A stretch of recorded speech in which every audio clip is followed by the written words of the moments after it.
നമസ്തേ, എല്ലാ പ്രേക്ഷകർക്കും മനോഹരമായ ഒരു പുത്തൻ പുലരിയിലേക്ക് സ്വാഗതം. യെസ്, പ്രിയപ്പെട്ട പ്രേക്ഷകരെ, ഇന്ന് ഒരു പ്രത്യേക പുത്തൻ പുലരിയാണ്. ഇന്ന് നമ്മൾ പതിവ് പോലെ ജനം TV സ്റ്റുഡിയോ ഫ്ലോറിൽ നിന്നുള്ളൊരു പുത്തൻ പുലരിയൊന്നല്ല. നമ്മുടെ വാർത്താ പ്രഭാതം തുടങ്ങുന്നത് ഒരു കേരവൃക്ഷത്തിന് നടുവിലുള്ളൊരു തുരുത്തിലാണ്. ശില്പ, എവിടെയാണെന്നറിയാമോ? അതായത് ഈ അറബിക്കടലിനും TS കനാലിനും നടുവിലുള്ള ഒരു അപൂർവ ക്ഷേത്രങ്ങളിലൊന്ന്. ചേട്ടാ, അങ്ങോട്ടേക്ക്. അത് നമുക്ക് ഇവിടെ കാണുമ്പോൾ തന്നെ അറിയാം, അത്രയും മനോഹാരിതയാൽ, പ്രകൃതിയുടെ മനോഹാരിതയാൽ സമ്പന്നമായ ഒരു സൗന്ദര്യം കൊണ്ട് കനിഞ്ഞ് അനുഗ്രഹിച്ച ഒരിടത്ത് നിന്നുമാണ് ശില്പ പുത്തൻ പുലരിയിലേക്ക് നമ്മൾ നമ്മുടെ വാർത്താ പ്രഭാതം, നമ്മുടെ പുത്തൻ പുലരി ഓൺ ചെയ്യാൻ പോകുന്നത്. അപ്പോൾ പ്രിയപ്പെട്ട പ്രേക്ഷകരെ, 2 മണിക്കൂറുള്ള നമ്മുടെ വാർത്തായാത്രയിൽ ശില്പയും ഞാനും മാത്രമല്ല, ഞങ്ങളുടെ പ്രിയപ്പെട്ട ക്യാമറാമാൻ അഭിലാഷേട്ടനും ഒപ്പം ഞങ്ങളുടെ പ്രിയപ്പെട്ട സാരഥി സുനിലേട്ടനും ചേരുന്നുണ്ട്. അപ്പോ നമുക്ക് പ്രത്യേകതകളിലേക്ക് കടക്കാം ഇന്നത്തെ, അല്ലെ? ഇപ്പൊ നമ്മൾ ഉള്ളത് കാട്ടിൽമേക്കത്തിൽ ശ്രീ ഭദ്രകാളി ക്ഷേത്രത്തിലാണ്. കൊല്ലം ചവറയിലെ പൊന്മനയിൽ സ്ഥിതി ചെയ്യുന്ന കാട്ടിൽമേക്കത്തിൽ ശ്രീ ഭദ്രകാളി ക്ഷേത്രത്തിലാണ്. ഇവിടുത്തെ ഏറ്റവും വലിയ പ്രത്യേകത, എനിക്ക് തോന്നുന്നു കാട്ടിൽമേക്കത്തിൽ എന്ന് പറയുന്നതിനേക്കാൾ മണികെട്ടമ്പലം എന്ന് പറഞ്ഞാൽ പ്രേക്ഷകർക്ക് കുറച്ചും കൂടി എളുപ്പത്തിൽ മനസ്സിലാവുന്നതാണ്. ന്യായമായി വിശ്വസിച്ച്, ഏതാഗ്രഹം മനസ്സിൽ വിശ്വസിച്ചിട്ട് ഈ പേരാളിൽ വന്ന് മണി കെട്ടിയാൽ നിങ്ങളുടെ ആ ആഗ്രഹം സാധ്യമാകുമെന്നാണ് ഇവിടുത്തെ അനുഭവ സാക്ഷ്യങ്ങൾ പറയുന്നത്. ഇവിടെ നമുക്ക് തോന്നുന്നു ഉഗ്രരൂപിണിയായ ഭദ്രാഭഗവതിയാണ് ഇവിടുത്തെ പ്രധാന പ്രതിഷ്ഠ എന്ന് പറയുന്നത്. പക്ഷേ ശാന്തയാണ്, ഒരു ഐശ്വര്യ വരദായിനിയായിട്ടാണ് അമ്മ ഇവിടെ കുടികൊള്ളുന്നത്. ഇവിടുത്തെ എല്ലാ ഭക്തരുടെയും കാട്ടിലമ്മയാണ്, വളരെ സ്നേഹത്തോടെ പറയുമ്പോൾ. അപ്പോൾ ഇന്ന് ഇവിടുത്തെ വൃശ്ചിക മഹോത്സവത്തിന്റെ അവസാന ദിനമാണ്. വൃശ്ചികം 1 മുതൽ 12 വരെ നീണ്ടുനിന്ന വൃശ്ചിക മഹോത്സവത്തിന്റെ ഒരുപാട് പ്രത്യേകതകൾ, ഒരുപാട് ചടങ്ങുകളുള്ള ഒരു ദിവസമാണ്. കൊല്ലത്തെ സംബന്ധിച്ചിടത്തോളം ഇന്നൊരു ആഘോഷമാണ്. തീർച്ചയായിട്ടും. അശ്വതിക്ക് അറിയോ, ഇവിടുത്തെ ഏറ്റവും വലിയ പ്രത്യേകതകളിൽ ഒന്ന് നിത്യവും പൊങ്കാല നടക്കുന്ന ഒരു ക്ഷേത്രമാണ് കാട്ടിൽമേക്കത്തിൽ എന്ന് പറയുന്നത്. അപ്പൊ ഇന്ന് ഈ മഹോത്സവം വന്നിട്ടുണ്ട്. ഞാൻ നമ്മുടെ ജനം TVക്ക് വേണ്ടിയിട്ട് തന്നെ ഇവിടെ ഒരു ഡോക്യുമെന്ററി ചെയ്യാൻ വേണ്ടിയിട്ട് കുറച്ച് ദിവസങ്ങൾക്ക് മുന്നേ ഞാൻ വന്നിട്ടുണ്ടായിരുന്നു. 10th പഠിക്കുമ്പോഴാട്ടോ ഇവിടെ അവസാനമായിട്ട് വന്നത്. ഇത് ഫുൾ A+ കിട്ടാൻ 8 മണി കിട്ടണമെന്ന് പറഞ്ഞു. പക്ഷേ 8A+ കിട്ടിയോ? 8A+. പിന്നെ ഒരു പ്രധാനപ്പെട്ട പ്രത്യേകത ഉണ്ട് ശില്പ. അതായത് 2004 സുനാമി വന്ന സമയത്ത് ഈ പ്രദേശത്ത് ഫുള്ള് കടലെടുത്തു. പക്ഷെ ഈ ക്ഷേത്രം മാത്രം കടലെടുക്കാതെ ഇങ്ങനെ നിന്നു എന്നാണ് പറയുന്നത്. ഈ വിശ്വാസത്തിൽ ഏറ്റവും വലുത്, എല്ലാവർക്കും ഇന്നും ഒരു അത്ഭുതമായി നിൽക്കുന്ന ഒരു കാര്യം കൂടിയാണ്. നേടിയത് ഈ അമ്പലത്തിലാണ്. ഒപ്പം തന്നെ നമുക്കറിയാം, ഇത് എനിക്ക് കടലിൽ നിന്ന് ഒരു 100 മീറ്റർ പോലും വ്യത്യാസത്തിലാണ് ഈ അമ്പലം. 100 മീറ്റർ പോലും ഇല്ല, അത്രയും അടുത്താണ് കടലുള്ളത് ഈ അമ്പലത്തിന്റെ. പക്ഷെ ഇവിടെയുള്ള 5ഓളം കിണറുകളിൽ ശുദ്ധമായ വെള്ളം കേട്ടോ. അതെ, എന്നുവെച്ചാൽ നമുക്ക് അത് ചിന്തിക്കാൻ പോലും പറ്റുന്നില്ല. ഒരു രീതിയിലുള്ള ഉപ്പുരസവും ഒന്നും ഇല്ലാതെ ശുദ്ധമായ ജലം ലഭിക്കും എന്നുള്ളതും കാട്ടിൽമേക്കത്തിന്റെയും കാട്ടിലമ്മയുടെയും ഒരു വലിയൊരു പ്രത്യേകത തന്നെയാണ്. തീർച്ചയായും ശില്പ, എന്തായാലും നമുക്ക് ഈ കാട്ടിൽമേക്കത്തിൽ ദേവീ ക്ഷേത്രം, കാട്ടിലമ്മയുടെ ഒരുപാട് വിശേഷങ്ങൾ നമുക്ക് പ്രേക്ഷകരിലേക്ക് എത്തിക്കണം. അതെ, സങ്കടങ്ങളും അല്ലെങ്കിൽ അവരുടെ സന്തോഷങ്ങളും ഒക്കെ നമുക്ക് അറിയാനുണ്ട്. പക്ഷെ നമുക്ക് വാർത്തയും അതിനോടൊപ്പം എത്തിക്കണം. എന്തായാലും നമുക്ക് നോക്കാം ആദ്യം ടോപ്പ് ഹെഡ്ലൈൻസ്.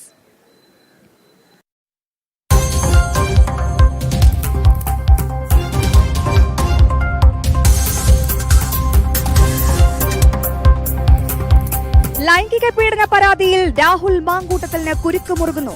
അതിജീവിതയുടെ മൊഴിയിൽ FIR രജിസ്റ്റർ ചെയ്തു. മുൻകൂർ ജാമ്യത്തിനായി രാഹുലിന്റെ നീക്കം. രാഹുൽ ഒളിവിൽ.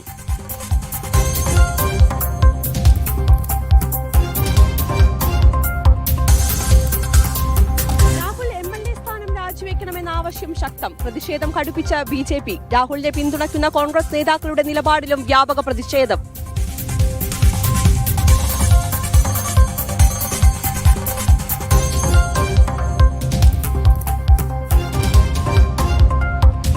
ക്ഷേത്ര ഉത്സവങ്ങളുടെ പവിത്രത കളങ്കപ്പെടുത്താൻ ആസൂത്രിത നീക്കവുമായി കൊച്ചിൻ ദേവസ്വം ബോർഡ്.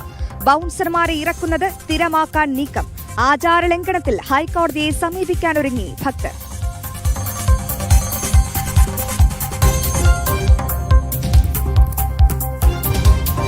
VC-മാരുടെ യോഗം വിളിച്ച ഗവർണർ. യോഗം ഡിസംബർ 2 രാജ്ഭവനിൽ.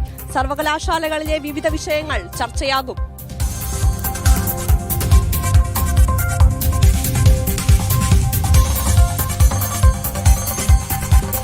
തദ്ദേശ തെരഞ്ഞെടുപ്പിൽ പ്രചാരണം മുറുകുന്നു. സ്ഥാനാർത്ഥി നിർണയത്തെ ചൊല്ലി LDF-ലും UDF-ലും പടലപ്പിണക്കം.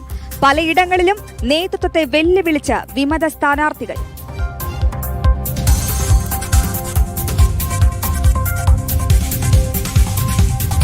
റഷ്യ യുക്രൈൻ സമാധാനം അകലെ. ഡോൺബോസിൽ നിന്നും സൈന്യത്തെ പിൻവലിക്കാതെ വെടിനിർത്തലിനില്ലെന്ന് വ്ളാഡിമിർ പുടിൻ. സമാധാന ധാരണയുടെ കരട് പൂർണ്ണമായും അംഗീകരിക്കാനാകില്ലെന്നും പുടിൻ.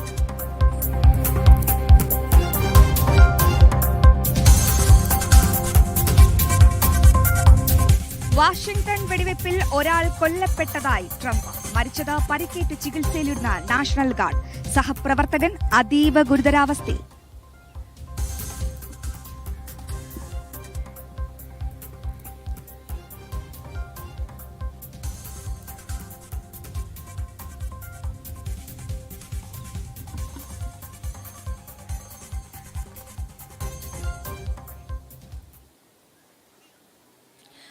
അശ്വതി, നമ്മള് കാട്ടിലമ്മയുടെ നാട്ടിലാണ് ഉള്ളത്. ഇന്ന് പുത്തൻപുലരി ഇവിടെ നിന്നാണ് നമ്മൾ സംപ്രേഷണം ചെയ്യുന്നത്.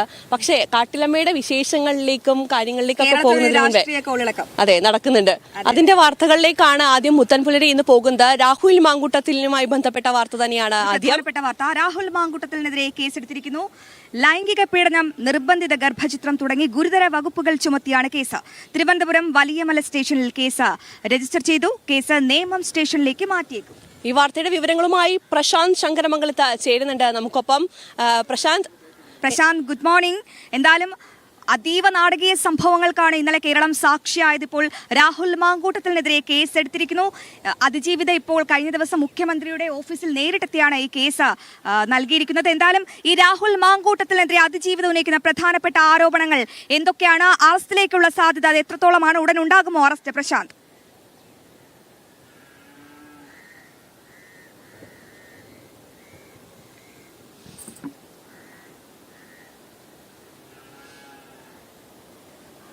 ഉണ്ടായേക്കും എന്നതാണ് ഇപ്പോൾ ഏറ്റവും പുതിയതായി നമുക്ക് ലഭിക്കുന്ന വിവരം. എന്തായാലും FIR ഇട്ടിരിക്കുന്നു. FIRൽ ഗുരുതരമായിട്ടുള്ള വകുപ്പുകൾ ചുമത്തിയിരിക്കുന്നു.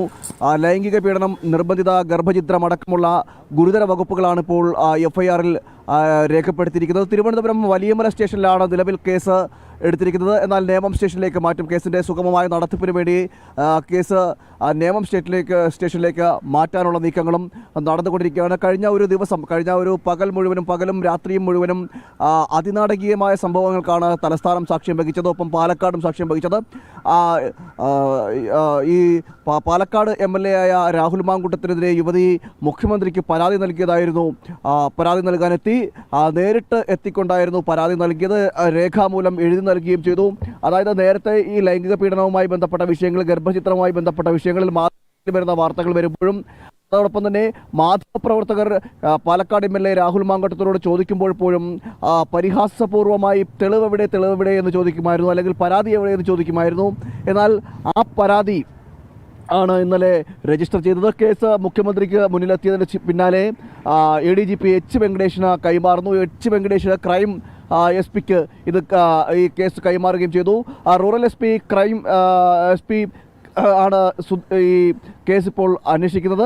ആ അന്വേഷണ ചുമതല കൈമാറുകയും ചെയ്തു. പ്രത്യേക കേസായി പരിഗണിച്ചുകൊണ്ട് തന്നെ ഇത് അന്വേഷണം ഇപ്പോൾ നീക്കം നടക്കുന്നത്. അതിൻ്റെ ഭാഗമായിട്ടാണ് വലിയമല സ്റ്റേഷനിലേക്ക് കേസ് രജിസ്റ്റർ ചെയ്യുന്നത്. FIR ഇട്ടുകൊണ്ട് ഇപ്പോൾ അന്വേഷണം നീക്കം നടക്കുകയാണെന്നാണ് നമുക്ക് മനസ്സിലാക്കാൻ കഴിയുന്നത്. എന്തായാലും ഗുരുതരമായിട്ടുള്ള വകുപ്പുകളാണ് FIRൽ പറയുന്നത്. അതിൽ ഏറ്റവും എടുത്തു പറയേണ്ടത് നിർബന്ധിത ഗർഭചിത്രം നടത്തി, അതോടൊപ്പം തന്നെ ലൈംഗിക പീഡനം നടത്തി എന്നതടക്കമാണ് പാലക്കാട് MLAക്കെതിരായിട്ടുള്ള വകുപ്പുകൾ.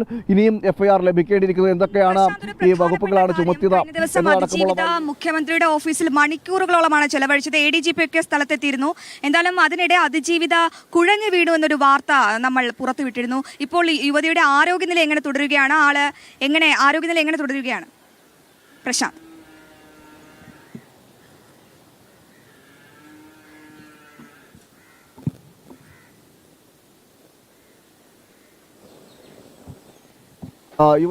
പരാതി പറയുകയും ചെയ്തു.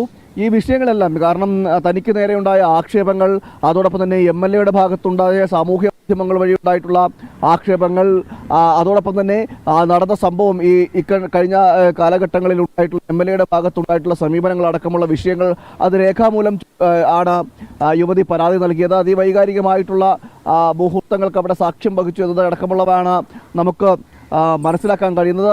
യുവതി കുഴഞ്ഞു വീഴുന്നൊരു സാഹചര്യമൊക്കെ ഉണ്ടായിരുന്നു. നിലവിൽ ആരോഗ്യസ്ഥിതി തൃപ്തികരമാണെന്നാണ് നമ്മൾ കരുതുന്നത്. കൂടുതൽ വിവരങ്ങളൊന്നും ലഭ്യമല്ല, മാത്രം നിലവിൽ സാധിക്കുന്ന ഒരു സാഹചര്യമല്ല. അതുകൊണ്ട് തന്നെ അത്തരം വിഷയങ്ങളിലേക്ക് നമുക്ക് കടക്കാതിരിക്കുന്നതായിരിക്കും അത്തരം പരാമർശം അല്ലെങ്കിൽ ആ ഒരു വിഷയം കൃത്യമായി നമുക്ക് പറയാൻ കഴിയുന്ന ഒരു സാഹചര്യമല്ല ഇപ്പോൾ ഈ കേസ് നിലനിൽക്കുന്ന സാഹചര്യത്തിൽ ഈ ഒരു പ്രത്യേക കേസായി പരിഗണിക്കുന്ന വ്യക്തമാണ്. നമുക്കറിയാം രാഹുൽ മാങ്കൂട്ടത്തിനെതിരെ കേസ് എടുത്തിരിക്കുന്ന സാഹചര്യമാണുള്ളത്. ലൈംഗിക പീഡനം, നിർബന്ധിത ഗർഭചിത്രം തുടങ്ങി ഗുരുതര വകുപ്പുകൾ ചുമത്തിയാണ് കേസ് എടുത്തിരിക്കുന്നത്. അറസ്റ്റ് ഉടൻ ഉണ്ടാകുമെന്ന വാർത്തയാണ് തിരുവനന്തപുരത്ത് നിന്ന് പ്രശാന്ത് ശങ്കരമംഗലത്ത് റിപ്പോർട്ട് ചെയ്തത്. എന്നാൽ ഈ സമയം പാലക്കാട് എംഎൽഎ രാഹുൽ മാങ്കൂട്ടത്തിൽ ഒളിവിൽ പോയി എന്ന വാർത്ത കൂടി വരുന്നുണ്ട്. ലൈംഗിക പീഡന കേസിൽ യുവതി മുഖ്യമന്ത്രിക്ക് പരാതി നൽകിയതിന് പിന്നാലെ ഒളിവിൽ പോവുകയായിരുന്നു. Rural S P KS Sudarshan അതിജീവിതയുടെ മൊഴി രേഖപ്പെടുത്തിയിട്ടുണ്ട്. ഈ വാർത്തയുടെ വിശദാംശങ്ങളുമായി അരുൺ ആലത്തൂർ ചേരുന്നുണ്ട് പാലക്കാട് നിന്ന്. അരുൺ, അതിജീവിതയുടെ മൊഴി രേഖപ്പെടുത്തിയിരിക്കുന്നു. രാഹുൽ മാങ്കൂട്ടത്തിലിനെ കാണാനില്ല. എന്തൊക്കെയാണ് സാഹചര്യങ്ങൾ? അതെ, കഴിഞ്ഞ ദിവസം വലിയ വീരവാദമൊക്കെ അടിച്ചിട്ടാണല്ലോ പോയത്. ഫേസ്ബുക്കിലെ എന്നൊക്കെയാണ് പറഞ്ഞത്. എന്നാൽ പേടിച്ചോടിയിരിക്കുകയാണ്. ഞാൻ തെളിയിക്കും. എന്തായാലും രാഹുൽ മുങ്ങിയല്ലേ?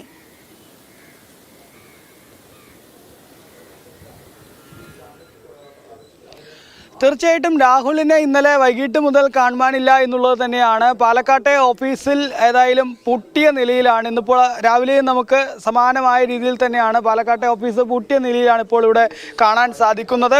ഇന്നലെ രാഹുലിൻ്റെ വിവിധ പരിപാടികൾ പാലക്കാട് ഉണ്ടായിരുന്നു. പ്രത്യേകിച്ച് കണ്ണാടി പഞ്ചായത്തിലെ പരിപാടികളിൽ രാഹുൽ പങ്കെടുക്കുമെന്നുൾപ്പെടെയായിരുന്നു അറിയിച്ചിരുന്നത്. UDFിൻ്റെ കോൺഗ്രസിൻ്റെ സ്ഥാനാർത്ഥികളുടെ തെരഞ്ഞെടുപ്പ് പരിപാടികളിൽ ഉൾപ്പെടെ രാഹുൽ പങ്കെടുക്കും എന്നുള്ളതായിരുന്നു അറിയിച്ചിരുന്നത്. പക്ഷേ രാഹുലിനെ പിന്നീട് ആ പരിപാടികളിൽ ഒന്നും കണ്ടില്ല എന്നുള്ളതാണ്. മാത്രമല്ല രാഹുലിനൊപ്പമുള്ള ആളുകളുടെയൊക്കെ ഫോണ് സ്വിച്ച് ഓഫ് ചെയ്തിരിക്കുന്ന സാഹചര്യമാണ്. രാഹുലിൻ്റെ ഫോണാണെങ്കിലും രാഹുലിൻ്റെ കൂടെയുള്ള ആളുകളുടെ ഫോണാണെങ്കിലും ഒക്കെ സ്വിച്ച് ഓഫ് ചെയ്തിരിക്കുന്ന സാഹചര്യമാണുള്ളത്. ഏതായാലും രാഹുലിൻ്റെ പാലക്കാട് മണപ്പുള്ളിക്കാവിലെ ഈ ഓഫീസ് കേന്ദ്രീകരിച്ച് ഇന്നലെ രാത്രിയും വലിയ പ്രതിഷേധങ്ങളായിരുന്നു അരങ്ങേറിയിരുന്നത്. യുവമോർച്ചയുടെയും BJPയുടെയും ഒക്കെ ഭാഗത്തു നിന്ന്, അതുപോലെ തന്നെ DYFIയുടെ ഭാഗത്തു നിന്നൊക്കെ ഇവിടേക്ക് വലിയ പ്രതിഷേധങ്ങൾ ഉണ്ടായിരുന്നു. ഈ ഓഫീസ് BJP പ്രവർത്തകർ പൂട്ടുന്ന ഒരു സാഹചര്യം പോലും ഉണ്ടായിരുന്നു. അത്തരത്തിൽ രാഹുലിൻ്റെ ഓഫീസ് കേന്ദ്രീകരിച്ച് ഇന്നലെ വലിയ പ്രതിഷേധങ്ങളും പ്രക്ഷോഭങ്ങളും ഒക്കെ ഉണ്ടായിരുന്നു. ഏതായാലും ഇന്നിപ്പോൾ അതിരാവിലെ തന്നെ പോലീസും ഇവിടെ ക്യാമ്പ് ചെയ്യുന്നുണ്ട്. കൂടുതൽ സമരങ്ങളോ മറ്റോ ഒക്കെ ഈ വരും മണിക്കൂറുകളിൽ രാഹുലിൻ്റെ ഓഫീസ് കേന്ദ്രീകരിച്ചുണ്ടാവാനുള്ള സാധ്യത കണക്കിലെടുത്തുകൂടെയാണ് പോലീസിനെ ഇവിടെ വിന്യസിപ്പിച്ചിരിക്കുന്നത് എന്നുള്ളതാണ് അറിയാൻ സാധിക്കുന്നത്. ഏതായാലും രാഹുൽ മാങ്കൂട്ടത്തിൽ ഇപ്പോഴും ഒളിവിൽ തുടരുന്ന സാഹചര്യം തന്നെയാണ്. നേരത്തെ നമ്മൾ പറഞ്ഞതുപോലെ ഇതേ ഓഫീസിന്റെ മുറ്റത്ത് നിന്നായിരുന്നു അതിജീവിത പരാതി നൽകിയിട്ട് പോലും സുധാകരനും അടൂർ പ്രകാശും അടക്കം രാഹുൽ മാങ്കൂട്ടത്തിൽ ഇങ്ങനെ ചേർത്ത് നിർത്തുന്ന ഒരു കാഴ്ചയാണ് കണ്ടത്. എന്തായാലും ഈ നേതൃത്വത്തിന്റെ കൂടെ അറിവോടുകൂടിയാണ് രാഹുൽ മാങ്കൂട്ടത്തിൽ അങ്ങ് മുങ്ങിയത്.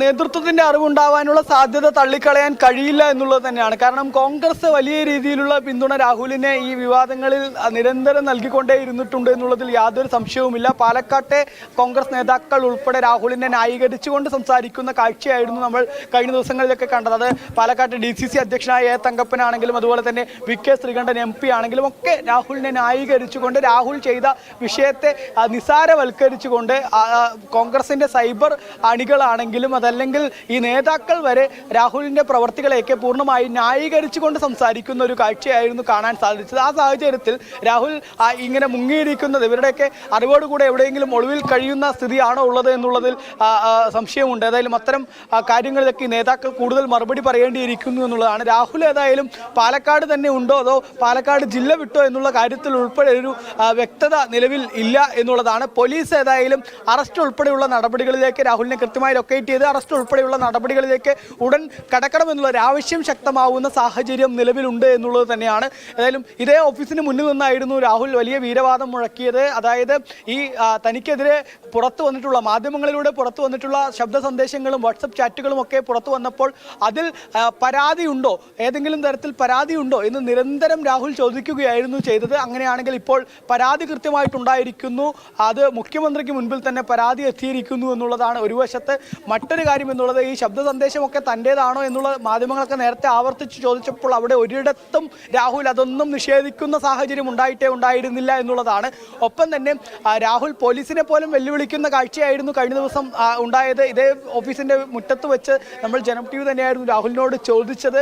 അതായത് പോലീസിന് വേണമെങ്കിൽ ഈ വിഷയത്തിൽ സ്വമേധയാ കേസ് എടുക്കാമല്ലോ എന്ന് ചോദിച്ചപ്പോൾ ഇതുവരെ എടുത്തിട്ടില്ലല്ലോ, അങ്ങനെയെങ്കിൽ പോലീസ് കേസ് എടുക്കട്ടെ എന്നൊക്കെ തരത്തിൽ വലിയ രീതിയിൽ പോലീസിനെ പോലും വെല്ലുവിളിക്കുന്ന സമീപനമായിരുന്നു രാഹുലിന്റെ പോലീസിന്റെ ഭാഗത്തു നിന്നുണ്ടായത്. ഏതായാലും ഇപ്പോൾ ഇതിൽ കൃത്യമായിട്ട് തന്നെ പരാതിയും ഉണ്ടായിരിക്കുന്നു. പോലീസ് തീർച്ചയായിട്ടും അരുൺ പറഞ്ഞതുപോലെ തന്നെ പരാതിയില്ല.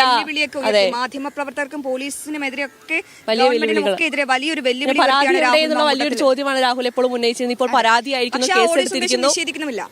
അതെ, ഇനി എന്തായാലും രാഹുലിനെ എപ്പോ പൊങ്ങും എന്നാണ് ശില്പ നമുക്ക് കണ്ടറിയേണ്ടത്. എന്തായാലും നമുക്കൊരു ചെറിയ ഇടവേള വേണം. അതിനുശേഷം കൂടുതൽ വാർത്തകളിലേക്കും ഈ ക്ഷേത്രത്തിന്റെ വിശേഷങ്ങളിലേക്ക് നമുക്ക് വരാം. ഒരു ചെറിയ ഇടവേളയ്ക്ക് ശേഷം.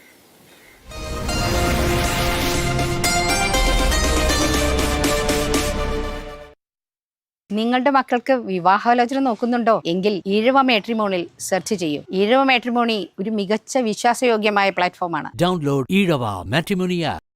കേടായ പല്ലുകൾ നമുക്ക് ശരിയാക്കണ്ടേ? അതിന് brush before bed with Willy White toothpaste. Enriched with active calcium to redeposit the lost calcium in teeth.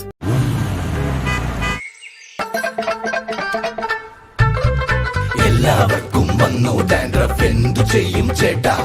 പേടിക്കണ്ട, ഇവിടുണ്ടല്ലോ ഡാൻഡ്രോക്കിറ്റിൻ ഓയിൽ. ഉടനടി മാറും ടാരൻ, ഉപയോഗിക്കൂ വേഗം.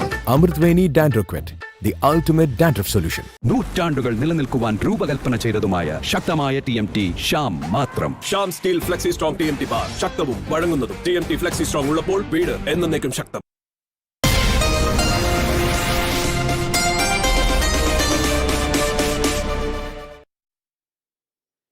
തിരികെ വാർത്തകളിലേക്കാണ്. ഇനി ശബരിമലയുമായി ബന്ധപ്പെട്ട വാർത്തകളിലേക്ക് പോകാം. ശരണമന്ത്രത്തിന്റെ നാളുകൾ.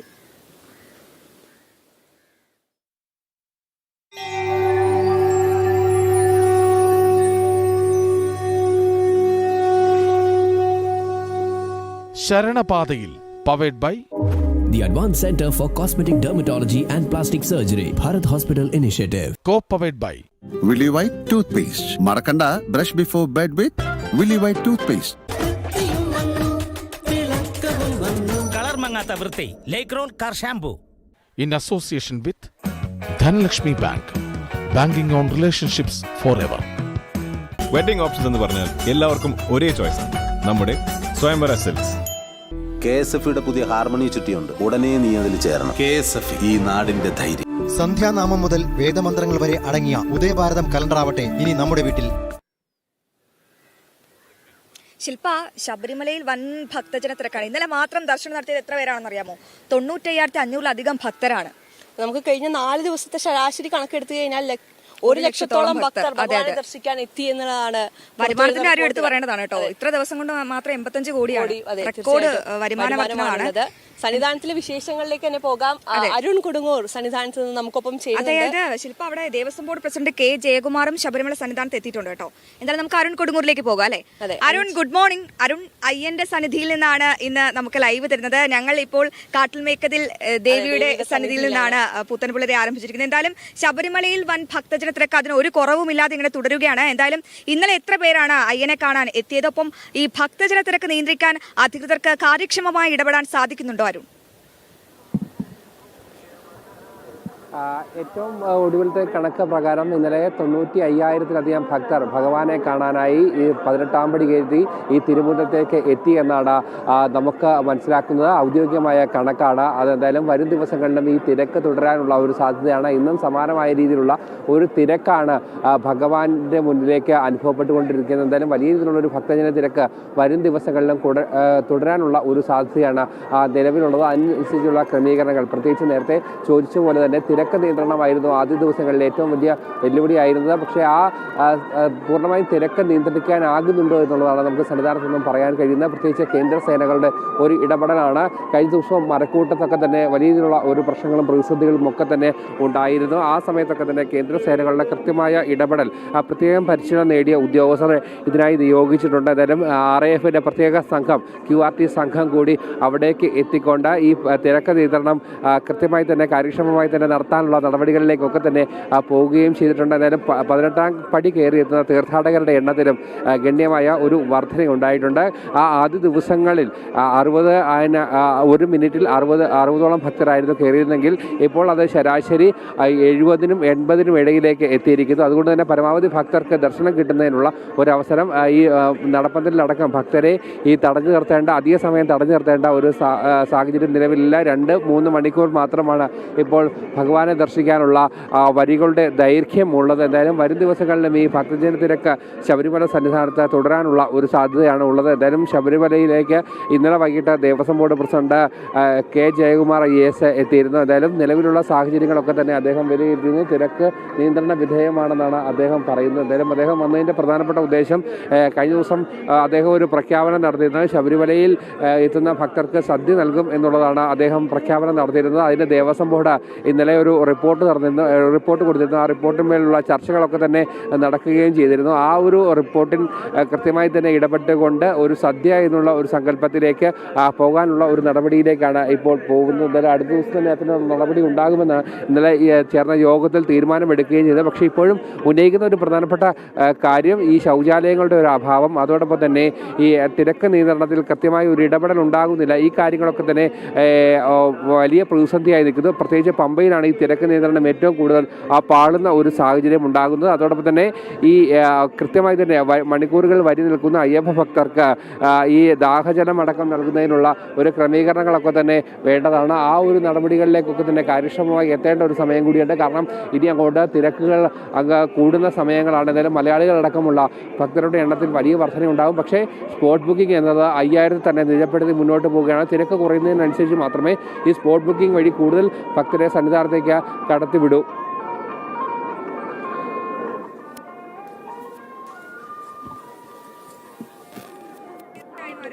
അത് തന്നെയാണ് മനസ്സിലാകുന്നത്. എന്നാലും ശബരിമല സന്നിധാനത്ത് ഭക്തജന തിരക്ക് അങ്ങനെ തുടരുകയാണ്.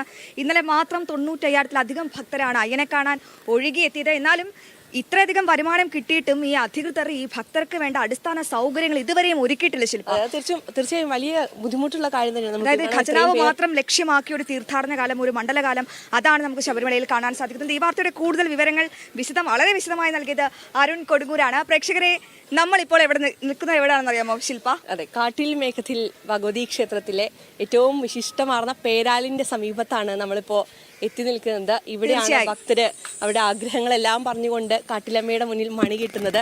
ആ പേരാലിന്റെ ദൃശ്യങ്ങളാണ് ഭക്തർ ഇപ്പോൾ കണ്ടുകൊണ്ടിരിക്കുന്നത്. എത്ര മണികളാണല്ലേ! അപ്പൊ എത്രത്തോളം ആളുകളുടെ ആഗ്രഹങ്ങളാണിത്. കഥകൾ പറയാനുണ്ട് ശില്പ. ഇന്ന് പ്രത്യേകിച്ച് ഒരു വിശിഷ്ട ദിവസമാണ്.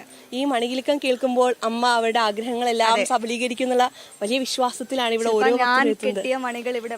തീർച്ചയായിട്ടും ഇവിടുത്തെ മേൽശാന്തിയോട് സംസാരിച്ചപ്പോൾ അദ്ദേഹം പറഞ്ഞത് മണികളൊന്നും ഊരാറില്ല, അത് തന്നെ ദ്രവിച്ച് ഇവിടെ തന്നെ വീണ് കിടക്കുകയാണ് പതിവ്, അല്ലാതെ ഇത് ഊഴിക്കളയുന്നൊരു ചടങ്ങ് ഇവിടെ ഇല്ല എന്നുള്ളതാണ് എന്റെ വിശ്വാസം. ശരിയാണെങ്കിൽ 8 മണികൾ ഇവിടെ കെട്ടും. ഈ അതായത് ആഗ്രഹം മനസ്സിൽ വിചാരിച്ച് 8 മണികൾ ഇവിടെ കെട്ടുന്നു. അതിനുശേഷം ഈ മണി കെട്ടിയ ലാസ്റ്റ് ദിവസം 8ാമത്തെ മണി കെട്ടിയ ശേഷം പൊങ്കാലയിടുന്നു, അത് ദേവിക്ക് അർപ്പിക്കുന്നു. അതോടുകൂടി ഇവരുടെ ആഗ്രഹം സഫലമാകുമെന്നാണ് പറയുന്നത്. ഒരുപാട് പേര് പറയുന്നത് 7 മണി കെട്ടുമ്പോഴേ തങ്ങളുടെ ആഗ്രഹമൊക്കെ സഫലമായി എന്നാണ്. നമുക്ക് ആരോടെങ്കിലും വന്ന് മണി കെട്ടുന്നവരും ഇവിടെ ഉണ്ട് എന്നുള്ളതാണ്. ഇവിടെ ഒരുപാട് ഭക്തരുടെ തിരക്ക് നമുക്ക് മഹോത്സവത്തിന്റെ അവസാന ദിനമാണ് ഇന്ന്. അതുകൊണ്ട് തന്നെ ഇവിടെ ആളുകൾ ഒഴുകിയെത്തുന്നുണ്ട്. എത്ര നാളായി ഇവിടെ വരുന്നു? ഇവിടെ അടുത്തുള്ളതാണ്. മണി കെട്ടാറുണ്ട്? ഉണ്ട്. എത്ര മണി കെട്ടി ഇതുവരെ? ഇപ്പം 7. ആഗ്രഹങ്ങളൊക്കെ സാധിക്കുന്നുണ്ടോ? എന്ത് ചെയ്യുവാ? ഞാൻ വർക്ക് ചെയ്യുവാ, ബ്യൂട്ടീഷ്യൻ. ഇന്ന് ഒരുപാട് പ്രത്യേകതകളുള്ള ദിവസമാണല്ലേ? അതെ, 12 ഇന്ന് പൊങ്കാല ഇടുന്നുണ്ടോ? ഇല്ല, മണി കെട്ടി തീരുമ്പോ ലാസ്റ്റാ പൊങ്കാല ഇടുന്നത്. ഭയങ്കര വിശ്വാസമാണല്ലേ? ഇങ്ങനെ ഒരുപാട് ഭക്തരുടെ വിശ്വാസമാണ്. ഭക്തജന തിരക്കാണ്. അമ്മയെ ഒരു നോക്ക് കാണാൻ വേണ്ടിയുള്ള ഭക്തജന തിരക്കാണ്. അവിടെ ഒരു അയ്യപ്പൻ നിൽക്കുന്നു. നമുക്ക് വിശേഷം ചോദിച്ചാലോ? വരൂ ചേട്ടാ, ഇവിടുന്ന് വരുവാ? തമിഴ്നാട്. കാട്ടിലമ്മയെ കുറിച്ച് കേട്ടറിഞ്ഞു വന്നതാണോ? അയ്യനെ കണ്ടോ? ശബരിമലയിലേക്കുള്ള യാത്രയിലാണോ? ശബരിമല യാത്ര. അപ്പൊ ദേവിയെ കൂടി കാണാന്ന് വെച്ചു. முதல் தடவையா நீங்க இங்க வரீங்க? மணி கெட்டிருக்கீங்களா? இல்ல, எங்களுக்கு தெரியாது. എവിടുന്നാ വരുന്നേ? പറഞ്ഞോ. തേവലക്കര. സ്ഥിരം വരാറുണ്ടോ? ഇല്ല. മണി കെട്ടിയിട്ടുണ്ടോ ഇവിടെ? കെട്ടിയിട്ടുണ്ട്. ഇന്ന് പൊങ്കാല ഇടുന്നുണ്ടോ? ഇല്ല. പൊങ്കാലയിൽ ആഗ്രഹങ്ങളൊക്കെ നടന്നു. കാട്ടിലമ്മേനെ വിശ്വാസമാണ്. അമ്മയുടെ ശക്തി കൊണ്ട് എല്ലാം നടക്കും. അമ്മയുടെ ശക്തി കൊണ്ട് എല്ലാം നടക്കും. എത്ര നാളായിട്ട് വരുന്നു ഇവിടെ? വർഷങ്ങളോടി വരുന്നതാ. അങ്ങനെ നടന്ന ഒരു ആഗ്രഹം പറയാമോ? പറ്റുമെങ്കിൽ ഒന്നും നടന്നിട്ടില്ല, ഇനി നടക്കുമെന്ന് ഇനി നടക്കും വിശ്വാസം. ഓക്കെ.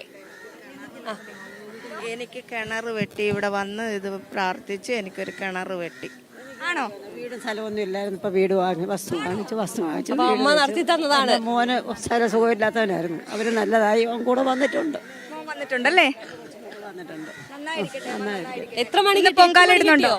അവൻ മണിയൊക്കെ ഞങ്ങൾ 7 വർഷം കൊണ്ടേ വരുന്നുണ്ട്. വന്ന് അങ്ങനെ മണി കെട്ടി അവന്റെ സ്വഭാവത്തിന് വ്യത്യാസമായി നല്ലതായി. അതിന്റെ അനിയത്തിന്റെ മോനാണ്. അത് കൊച്ചവിടെ മോനാ. എന്താ പേര്? അവനും വയ്യാത്തതാ. വിഷ്ണു. വിഷ്ണു അമ്മേനെ തൊഴുതോ? ഇല്ല. തൊഴുതില്ലേ? തൊഴാൻ പോണില്ലേ? പോണോ? എന്തൊക്കെയാ വിഷ്ണുവിന്റെ വിശേഷങ്ങൾ? എന്താ ചെയ്യുന്നേ ഇപ്പോ? പഠിച്ചു കഴിഞ്ഞു. പഠിച്ചു കഴിഞ്ഞോ? ചുമ്മാ നിൽക്കുക. ഇവിടെ മണി കെട്ടിയിരുന്നോ? ഇല്ല.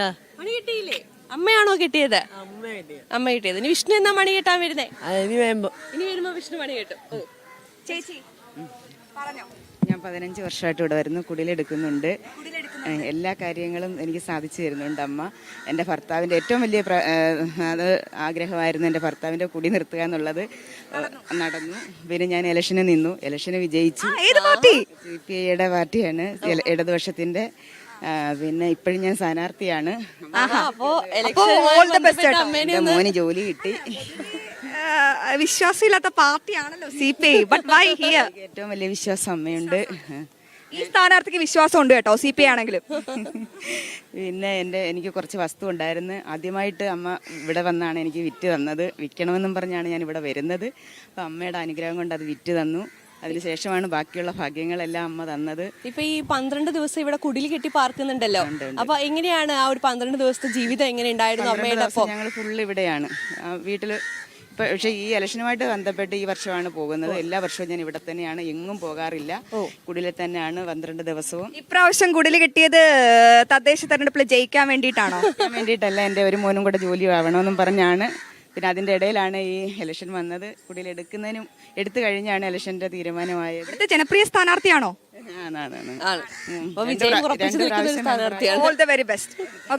ഹലോ ഹലോ, ഇന്ന് വന്നേ. മണി കെട്ടുന്ന അവിടെ കിടന്ന് കറങ്ങുന്നുണ്ടല്ലോ, എന്താ ആഗ്രഹം?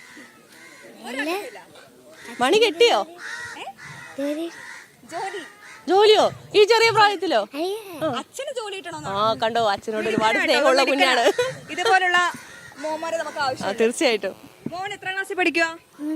3-ല്. പാട്ട് പാടോ? ഒരു ചെറിയ പാട്ട്. പാട്ട് പാടി ആഗ്രഹമൊക്കെ സാധിക്കും. മണി കെട്ടിയോ? മണി കെട്ടിയോ? ആരാ മണി കെട്ടിയ അച്ഛന് വേണ്ടിട്ട്? അമ്മ ഇന്നലെ കെട്ടി. ഓ, അമ്മ തൊഴുവാൻ വന്നതാണോ അച്ഛന് വേണ്ടി? അച്ഛന്റെ പേരെന്താ? എവിടാ സ്ഥലം? അച്ഛൻ ഇത് കാണുന്നുണ്ടോ? ഈ കുഞ്ഞ് അച്ഛന് ജോലി കിട്ടാൻ വേണ്ടി വന്ന് ഇതിന് ഫുള്ളും ചുറ്റി കറങ്ങി പ്രാർത്ഥിക്കുവാണ് ഈ പൊന്നുമോൻ. എന്നാലും അമ്മ പ്രാർത്ഥന കേൾക്കും. അച്ഛന് വേഗം ജോലി കിട്ടും കേട്ടോ. അച്ഛന് മാത്രമല്ല, മോനും അടിപൊളി ജോലി കിട്ടും. അതെ, വലുതായിട്ട് എന്താവാൻ ആഗ്രഹം? പട്ടാളം. ദേശസ്നേഹിയായ ഒരു കുഞ്ഞാണ്. വാഗ്ദാനമാണ് കേട്ടോ. Okay, thank you so much. അപ്പൊ പോയി പ്രാർത്ഥിച്ചോ, അച്ഛന് ജോലി കിട്ടട്ടെ. പക്ഷെ ഇതുപോലെ ഒരുപാട് പ്രാർത്ഥനകളായിട്ടാണ് തങ്ങൾക്ക് വേണ്ടിയിട്ട് അല്ലെങ്കിൽ തങ്ങളുടെ പ്രിയപ്പെട്ടവർക്ക് വേണ്ടി ഒരുപാട് പേര് ഇങ്ങനെ നോക്കുന്നുണ്ട് കേട്ടോ. എല്ലാ ആഗ്രഹം സാധിച്ചവരാണെന്നാണ് എനിക്ക് മുഖം കണ്ടിട്ട് തോന്നുന്നത്. ശില്പയ്ക്ക് എന്ത് തോന്നുന്നു? അതെ, തീർച്ചയായിട്ടും എല്ലാവർക്കും ഓരോ ആഗ്രഹങ്ങളുമായി എത്തുന്നവരുണ്ട്. ആഗ്രഹങ്ങൾ നടന്ന് അമ്മയോട് അതിന്റെ സ്നേഹം പറയാൻ വരുന്നവരുണ്ട്. അങ്ങനെ ഒരുപാട് ഭക്തജന തിരക്ക് നമുക്ക് ഇന്നിവിടെ കാണിക്കൊണ്ട് ഇനി കുറച്ചു നേരം കഴിയുമ്പോഴേക്ക് പൊങ്കാല ആരംഭിക്കും. അപ്പോൾ കുറച്ചുകൂടി തിരക്കിലേക്ക് കടക്കുന്നതായിരിക്കും. എന്തായാലും ആ തിരക്കൊക്കെ എത്തുന്നതിന് മുൻപേ നമുക്കൊരു ചെറിയ ഇടവേളയിലേക്ക് പോകാം. പ്രേക്ഷകരുടെ കുഞ്ഞിടവേളയാണ്. ഒരുപാട് വാർത്തകളുണ്ട്, വിശേഷങ്ങളുണ്ട്. ഇതെല്ലാം നിങ്ങളിലേക്ക് എത്തിയേക്കാം ഒരു ചെറിയ ഇടവേളയ്ക്ക് ശേഷം.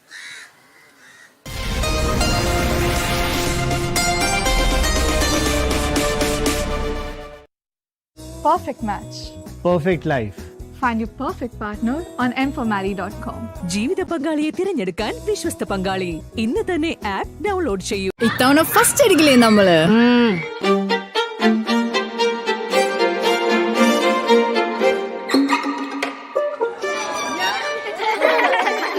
കുട്ടികൾക്കൊക്കെ പെയിൻ ശല്യം ഉണ്ടാകും. അതുകൊണ്ട് ലൈസ് കിറ്റ് ഉപയോഗിച്ച് ക്ലാസ്സിൽ വരാൻ പ്രത്യേക ശ്രദ്ധിക്കണം. ലൈസ് കിറ്റ് ലൈസ് റിമൂവർ പെയിൻ ശല്യത്തിൽ നിന്നും ഉടനടി ആശ്വാസം. മെമ്പർമാരുടെ നിക്ഷേപങ്ങൾക്ക് ഉയർന്ന ലാഭവിഹിതം നൽകുന്ന കേന്ദ്ര സർക്കാർ സഹകരണ registered society Bharat Lajna multi state housing cooperative society limited.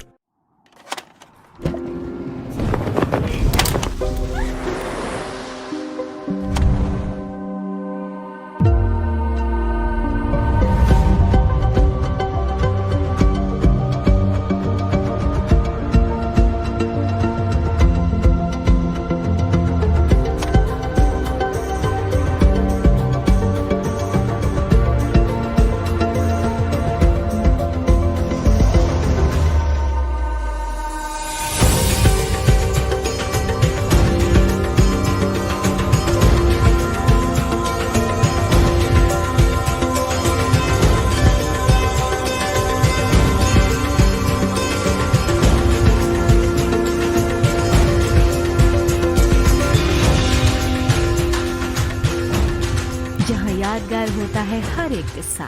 Eco retreat Odisha.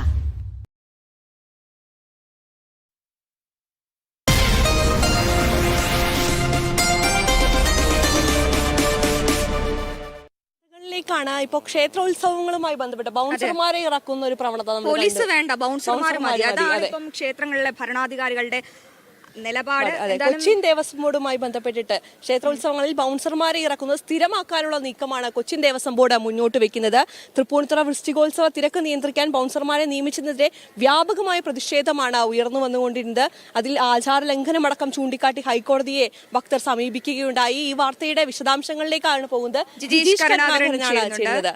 Jijeesh, കടുത്ത ആചാര ലംഘനമെന്ന് തന്നെ പറയേണ്ടി വരും. ഈ ഭക്തർ ഇവിടെ മതിയായ പോലീസ് സേന ഇല്ലാത്തത് കൊണ്ടാണ് ഇവർ ഈ ബൗൺസർമാരെയൊക്കെ ഇറക്കി ഭക്തരെ നിയന്ത്രിക്കുന്നത്. ആരാണ് ഇത്തരത്തിലുള്ള അധികാരം അവർക്ക് കൊടുക്കുന്നത്? ഈ ക്ഷേത്ര ഭരണാധികാരികൾക്ക് ഇത്രയ്ക്ക് ബോധമില്ലേ ജിജീഷ്?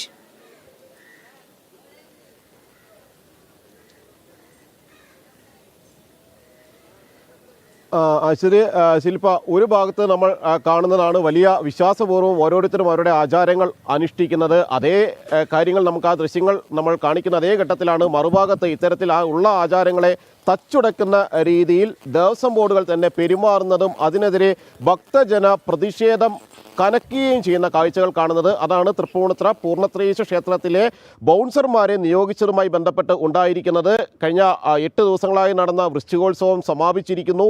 എന്നാൽ ഇതിൻ്റെ അവസാന ദിവസങ്ങളിൽ അവിടെ ബൗൺസർമാർ സാധാരണ നിലയിൽ സിനിമാ താരങ്ങളെല്ലാം കടന്നു പോകുമ്പോൾ അവർക്ക് ശല്യമില്ലാതിരിക്കാൻ, ആരാധകർ അതിലേക്ക് വരാതിരിക്കാനെല്ലാം മസിൽ പിടിച്ച് നടക്കുന്ന അതേ ബൗൺസർമാരെ ആനകൾക്ക് എഴുന്നള്ളിപ്പിന് കൊണ്ടുപോകുന്ന ആനകളുടെ മുന്നിൽ നടത്തിക്കുന്നു. മുന്നിലും പിന്നിലുമായി നടത്തുന്നു.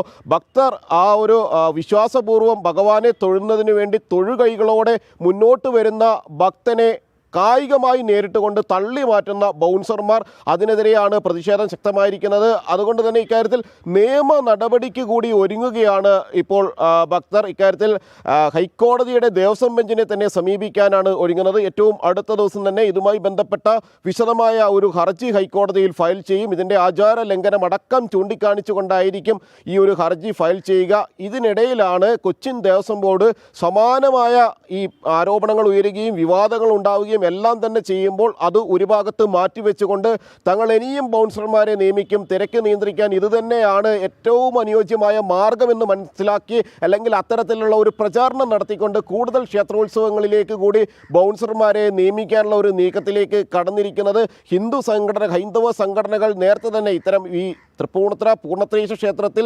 ബൗൺസർമാരെ നിയമിച്ച ഘട്ടത്തിൽ തന്നെ ഹൈന്ദവ സംഘടനകൾ, വിശ്വഹിന്ദു പരിഷത്തും ഹിന്ദു ഐക്യവേദിയും അടക്കമുള്ള സംഘടനകൾ അവരുടെ പ്രതിഷേധം ശക്തമായി തന്നെ അറിയിച്ചിരുന്നു. ഗുണ്ടായുസം കാണിച്ചല്ല ഭക്തരെ നിയന്ത്രിക്കേണ്ടത്, അവരെ നിയന്ത്രിക്കാൻ ഭക്തജന സംഘടനകളുണ്ട്, നിരവധി ഭക്തജന സംഘടനകളുണ്ട്.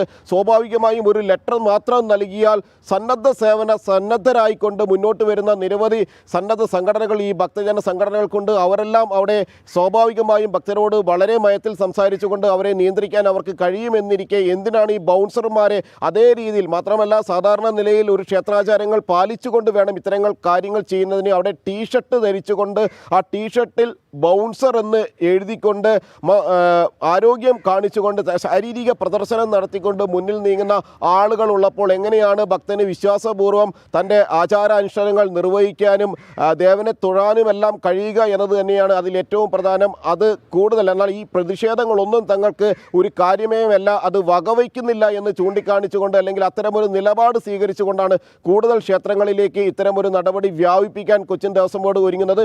ഇതിനെതിരായ പ്രതിഷേധം ഒരു ഭാഗത്ത് കനക്കുന്നതിനൊപ്പം തന്നെ നിയമ നടപടികൾ ശക്തമാക്കിക്കൊണ്ട് ഹൈക്കോടതിയെ കൂടി സമീപിക്കാൻ ഒരുങ്ങുകയാണ് തൃപ്പൂണിത്തുറ പൂർണ്ണത്രയീശ ക്ഷേത്ര പരിസരത്തുള്ള നിരവധി ഭക്തർ.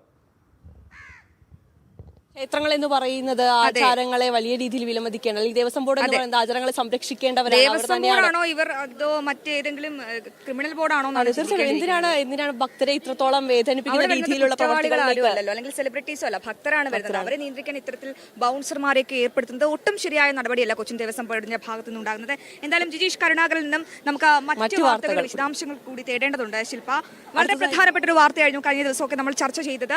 കശുവണ്ടി വികസന കോർപ്പറേഷൻ അഴിമതി കേസുമായി ബന്ധപ്പെട്ട കോടതിയലക്ഷ്യ ഹർജി ഹൈക്കോടതിയിൽ ഇന്ന് വീണ്ടും പരിഗണിക്കുകയാണ്. INTUC നേതാവ് അടക്കമുള്ള പ്രതികൾക്കെതിരെ പ്രോസിക്യൂഷൻ അനുമതി നൽകാനാകില്ലെന്നാണ് സർക്കാരിന്റെ നിലപാട്. ഈ വാർത്തയുമായി ബന്ധപ്പെട്ട വിശദാംശങ്ങളും ജിജീഷ് കരുണാകരൻ തന്നെയാണ് നൽകുന്നത്. ജിജീഷ് ചേട്ടാ, ഇത് സംബന്ധിച്ച് വ്യവസായ വകുപ്പ് സെക്രട്ടറി നൽകിയ മറുപടി സത്യവാങ്മൂലം ഹൈക്കോടതി ഇന്ന് പരിശോധിക്കുന്നുണ്ട്. എന്തൊക്കെയാണ് വിശദാംശങ്ങൾ?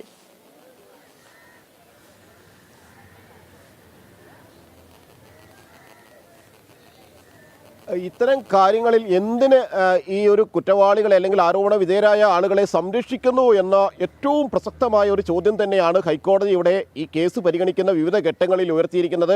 അതുതന്നെയാണ് കോടതിയുടെ പരിഗണനയ്ക്ക് പ്രധാനമായും വന്നിരിക്കുന്നത്. കശുവണ്ടി വികസന കോർപ്പറേഷൻ അഴിമതി കേസുമായി ബന്ധപ്പെട്ട കോടതി അലക്ഷ്യ ഹർജിയാണ് ഹൈക്കോടതിയുടെ പരിഗണനയിലുള്ളത്. INTUC നേതാവ് അടക്കമുള്ള പ്രതികളാണ് ഇതിൽ എതിർസ്ഥാനത്തുള്ളത്, പ്രതിസ്ഥാനത്ത് ഉള്ളത്. ഇത് സംബന്ധിച്ച് കശുവണ്ടി വികസന അഴിമതി കേസിൽ പ്രതികളായ INTUC നേതാവ് R ചന്ദ്രശേഖരൻ, MD ആയിരുന്ന K രതീഷ് എന്നിവരെ പ്രോസിക്യൂട്ട് ചെയ്യാൻ തെളിവുകളില്ല എന്നാണ് കഴിഞ്ഞ ദിവസം സർക്കാർ ഹൈക്കോടതിയെ അറിയിച്ചത്.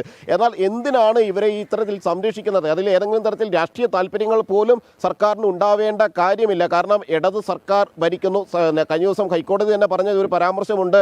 സാധാരണ നിലയിൽ ചില ആളുകളെങ്കിലും വിശ്വസിച്ച് പോരുന്നത് ഇടതു ഭരണത്തിന് കീഴിൽ ഇത്തരം കാര്യങ്ങളെല്ലാം സുഗമമായി പോകും, അവർ അഴിമതിക്കാരെ സംരക്ഷിക്കില്ല എന്ന ഒരു ധാരണയുണ്ട്. അത് ധാരണ മാത്രമാണ് എന്ന് എല്ലാവർക്കും അറിയാം. എങ്കിൽ പോലും അങ്ങനെ ഒരു ധാരണയുണ്ട്. എന്നാൽ ആ ധാരണ പോലും തെറ്റിക്കുന്ന രീതിയിലേക്ക് നിങ്ങൾ നീങ്ങുന്നു എന്നാണ് കോടതി വ്യക്തമാക്കിയത്. അതുകൊണ്ടാണല്ലോ ഈ പ്രോസിക്യൂഷൻ അനുമതി നൽകാത്തത് എന്ന കാര്യം കോടതി ചോദിക്കുകയും ചെയ്തു. കാരണം INTUC നേതാവിനെ സംരക്ഷിക്കാൻ ഇത്ര വ്യഗ്രത കാണിക്കേണ്ട കാര്യം CPM-നെ സംബന്ധിച്ചിടത്തോളം ഇല്ല. സ്വാഭാവികമായും തങ്ങളുടെ നേതാക്കൾ പ്രതിക്കൂട്ടിലാകുമ്പോൾ ചെയ്തു കൂട്ടുന്ന കാര്യങ്ങൾ അത് തന്നെ മുന്നിൽ ഒരുപാട് ഉണ്ട് എന്നിരിക്കെ എന്തിനാണ് ഈ INTUC നേതാവിനെ ഇത്തരത്തിൽ സംരക്ഷിക്കുന്നത്? ഒരു ഉദ്യോഗസ്ഥനെ, രതീഷ് എന്ന ഉദ്യോഗസ്ഥനെ ഇത്തരത്തിൽ സംരക്ഷിക്കുന്നത് എന്ന കാര്യമാണ് കോടതി വാക്കാൽ പരാമർശങ്ങളായി നടത്തുകയും ചെയ്യുന്നത്. ഇടതു സർക്കാർ അഴിമതിക്കാരെ സംരക്ഷിക്കുന്നു എന്നായിരുന്നു ഹൈക്കോടതി ഇത് പറഞ്ഞുകൊണ്ട് വിമർശനം ഉയർത്തുകയും ചെയ്തത്. അതായത് തുടർച്ചയായി ഇത്തരം ഒരു സമീപനം സ്വീകരിക്കുമ്പോൾ പ്രോസിക്യൂഷൻ അനുമതി നൽകി CBIക്ക് അതിനുള്ള നടപടികളുമായി മുന്നോട്ട് പോകാമെന്ന് വ്യക്തമാക്കി അതിനുവേണ്ട സഹായങ്ങൾ, CBI അന്വേഷണത്തിന് വേണ്ട സഹായങ്ങൾ ചെയ്യേണ്ട ഒരു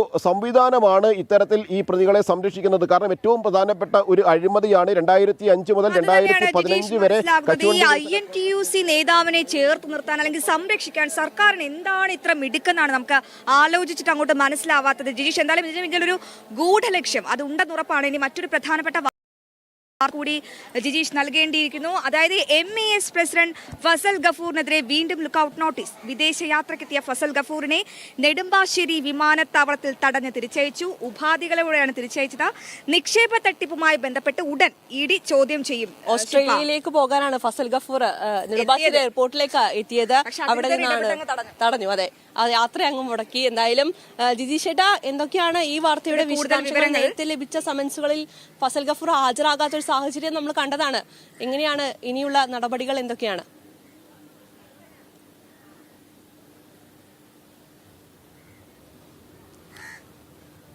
ശില്പ അശ്വതി പറഞ്ഞ പോലെ തന്നെ ഇക്കാര്യത്തിൽ ഇവിടെയും ഒരു വലിയ ഒരു ക്രമക്കേടിൻ്റെ വിവരങ്ങളായിരുന്നു പുറത്തു വന്നിരുന്നത്. ഈ ഫസൽ ഗഫൂറുമായി ബന്ധപ്പെട്ട് ഒരു മൾട്ടി സ്പെഷ്യാലിറ്റി ആശുപത്രി നിർമ്മാണം കോഴിക്കോട് നടത്തുന്നു എന്ന് പറഞ്ഞുകൊണ്ട് നിരവധി ആളുകളിൽ നിന്ന് പണം പിരിച്ചു.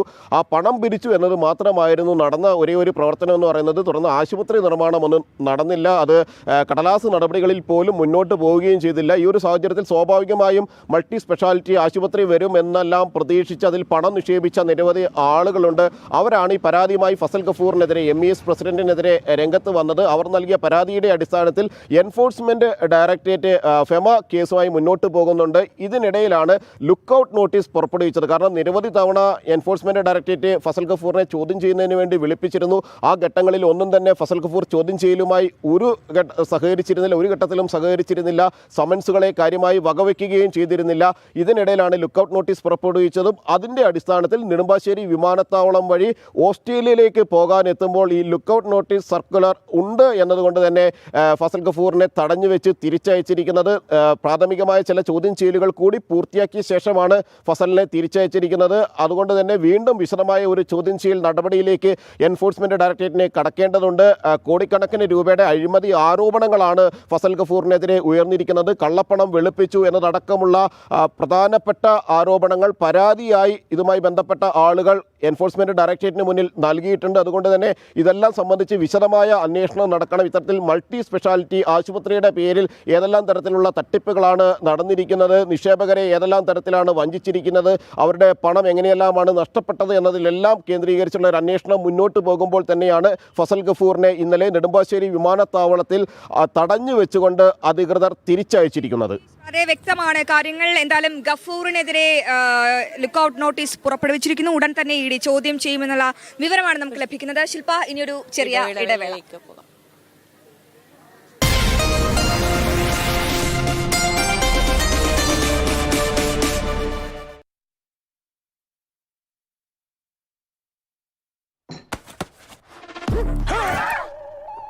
എന്റെ വൈഫ് ഈ കണ്ണഞ്ചിപ്പിക്കുന്ന തിളക്കം ഞങ്ങളുടെ വീടിന് വേണമെന്ന് ഇവള് പറയുന്നു. ആ അങ്ങനെയോ? ഇൻഡിഗോ പ്രീമിയം എക്സ്ടി ഷീൻ ഇമൽഷൻ പുറം ചുവറുകൾക്ക് നൽകുന്നു നക്ഷത്ര തിളക്കം. നിങ്ങളുടെ മക്കൾക്ക് വിവാഹാലോചന നോക്കുന്നുണ്ടോ? എങ്കിൽ ഈഴവ മാട്രിമോണിയിൽ സെർച്ച് ചെയ്യൂ. ഈഴവ മാട്രിമോണി ഒരു മികച്ച വിശ്വാസയോഗ്യമായ പ്ലാറ്റ്ഫോമാണ്. Download Ezhava matrimony app.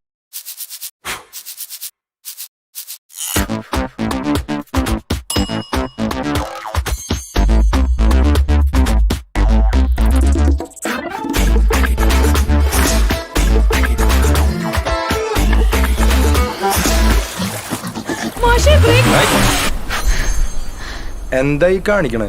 ഈ ചൊറിച്ചില് കാരണം ശ്രദ്ധിക്കാൻ പറ്റുന്നില്ല മാഷെ. താരനാണോ പ്രശ്നം? അമൃത് ഡാൻഡ്രോക്യൂറ്റ്. No more dandruff, no more itching. നൂറ്റാണ്ടുകൾ നിലനിൽക്കുവാൻ രൂപകൽപ്പന ചെയ്തതുമായ ശക്തമായ TMT ഷാം മാത്രം. Sham steel flexi strong TMT bar. ശക്തവും വഴങ്ങുന്നതും. TMT ഫ്ലെക്സി സ്ട്രോങ് ഉള്ളപ്പോൾ വീട് എന്നേക്കും ശക്തം.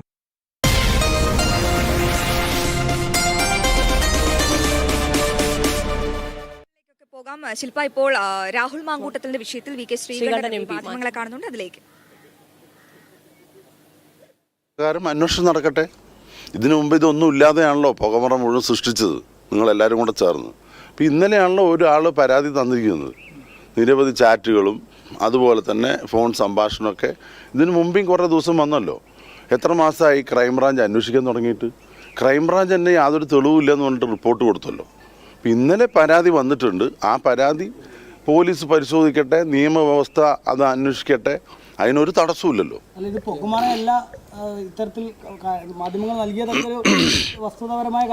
അത് മാധ്യമങ്ങളല്ല, കോടതിയാണ് അന്തിമമായി തീരുമാനിക്കേണ്ടത്. ഞാൻ പറഞ്ഞല്ലോ, കഴിഞ്ഞ 2-3 മാസമായിട്ട് ആകെ പുകമറയായിരുന്നു. അങ്ങനെ വന്ന വിവാദമായി വന്നപ്പോഴാണല്ലോ കോൺഗ്രസ് പാർട്ടി ശക്തമായ നടപടി സ്വീകരിച്ചത്. ഇതേപോലെ മുൻ MLA ഇപ്പോൾ ജയിലിൽ കിടക്കുകയാണ്. സ്വർണ്ണ കള്ളക്കടത്ത് കേസിൽ പത്മകുമാർ. എന്തെങ്കിലും നടപടി CPM-ന്റെ ഭാഗത്ത് നടത്തുന്നുണ്ടോ? അവർക്ക് ഇത് പറയാനുള്ള എന്തെങ്കിലും സ്വീകരിച്ചു എന്ന് പറയുമ്പോൾ എല്ലാ പരിപാടികളിലും കഴിയും. അതായത് കോൺഗ്രസ് ചർച്ചകളിൽ മാത്രം അല്ലെങ്കിൽ യോഗങ്ങളിൽ നിന്ന് ഒഴിവാക്കി മറ്റെല്ലാ പരിപാടികളിലും പങ്കെടുക്കാൻ കഴിയുന്ന രീതിക്ക് ഒരു നടപടി മാത്രമായിരുന്നു. ഇപ്പോൾ പരാതി വന്നിരിക്കുന്നു, FIR രജിസ്റ്റർ ചെയ്തിരിക്കുന്നു. ഇനി എന്തായിരിക്കും കോൺഗ്രസിന്റെ അടുത്ത നടപടി എന്ന് പറയുന്നത് രാഹുലിനെതിരെ?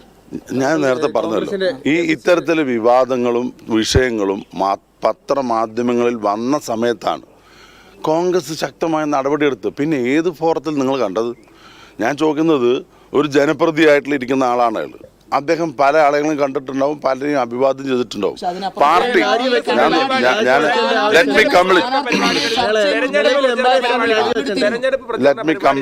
ഞാൻ നിങ്ങൾ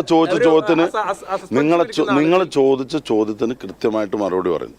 പാലക്കാട്ട് ഔദ്യോഗികമായ ഒരു യോഗത്തിലും രാഹുൽ മാങ്കൂട്ടത്തിൽ MLA പങ്കെടുത്തിട്ടില്ല. ആഫ്റ്റർ സസ്പെൻഷന് ശേഷം ഔദ്യോഗികമായ ഒരു പരിപാടിയും പങ്കെടുത്തിട്ടില്ല. അയാൾ സ്വന്തമായ നിലയ്ക്ക് പ്രചരണം നടത്തുന്നതോ പിന്തുണയ്ക്കുന്നതോ അതൊക്കെ അയാളുടെ വ്യക്തിപരമായ കാര്യമാണ്. രാഷ്ട്രീയം ഞാൻ പറയട്ടെ, അതിനൊക്കെ പിന്തുണ നൽകുന്ന കോൺഗ്രസ് നേതാക്കൾ UDF-ന്റെ പ്രവർത്തകർക്കൊപ്പം വീടുകൾ കയറി പ്രചരണം നടത്തുന്നത് സംഘടനാപരമായ പ്രവർത്തനമല്ലേ? പിന്നെ അയാള് BJP-യുടെ കൂടെ പ്രവർത്തിക്കണം.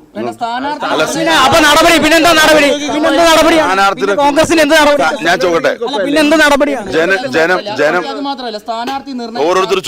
സ്ഥാനാർത്ഥി നിർണയ ചർച്ചയിൽ കണ്ണാടിയിലെ ക്ഷീരോത്പാദക സഹകരണ സംഘം, കോൺഗ്രസ് ഭരിക്കുന്ന സഹകരണ സംഘത്തിന്റെ മുകൾ നിലയിലെ ഓഫീസിൽ വെച്ച് അവിടുത്തെ മണ്ഡലം പ്രസിഡന്റുമാർ ഉൾപ്പെടെയുള്ള ഞാൻ ചോദിക്കട്ടെ, ഇത്രയും പ്രയാസപ്പെടേണ്ട കാര്യമില്ല. കാരണം എന്താ അറിയോ, അവിടെ കോൺഗ്രസ് ഭരിക്കുന്ന സൊസൈറ്റിയാണ്. അവിടെ കോൺഗ്രസ്സുകാർക്ക് മാത്രം വരാൻ പറ്റുമോ? അവിടെ എല്ലാവരും വരും. പാലളക്കുന്നവർ വരും, ഇടപാട് വരും. അത് നിങ്ങൾ തീരുമാനിച്ച അങ്ങനെ ഞങ്ങളുടെ അറിവിലില്ല. മാധ്യമങ്ങളുടെ മുന്നിൽ കണ്ടല്ലേ.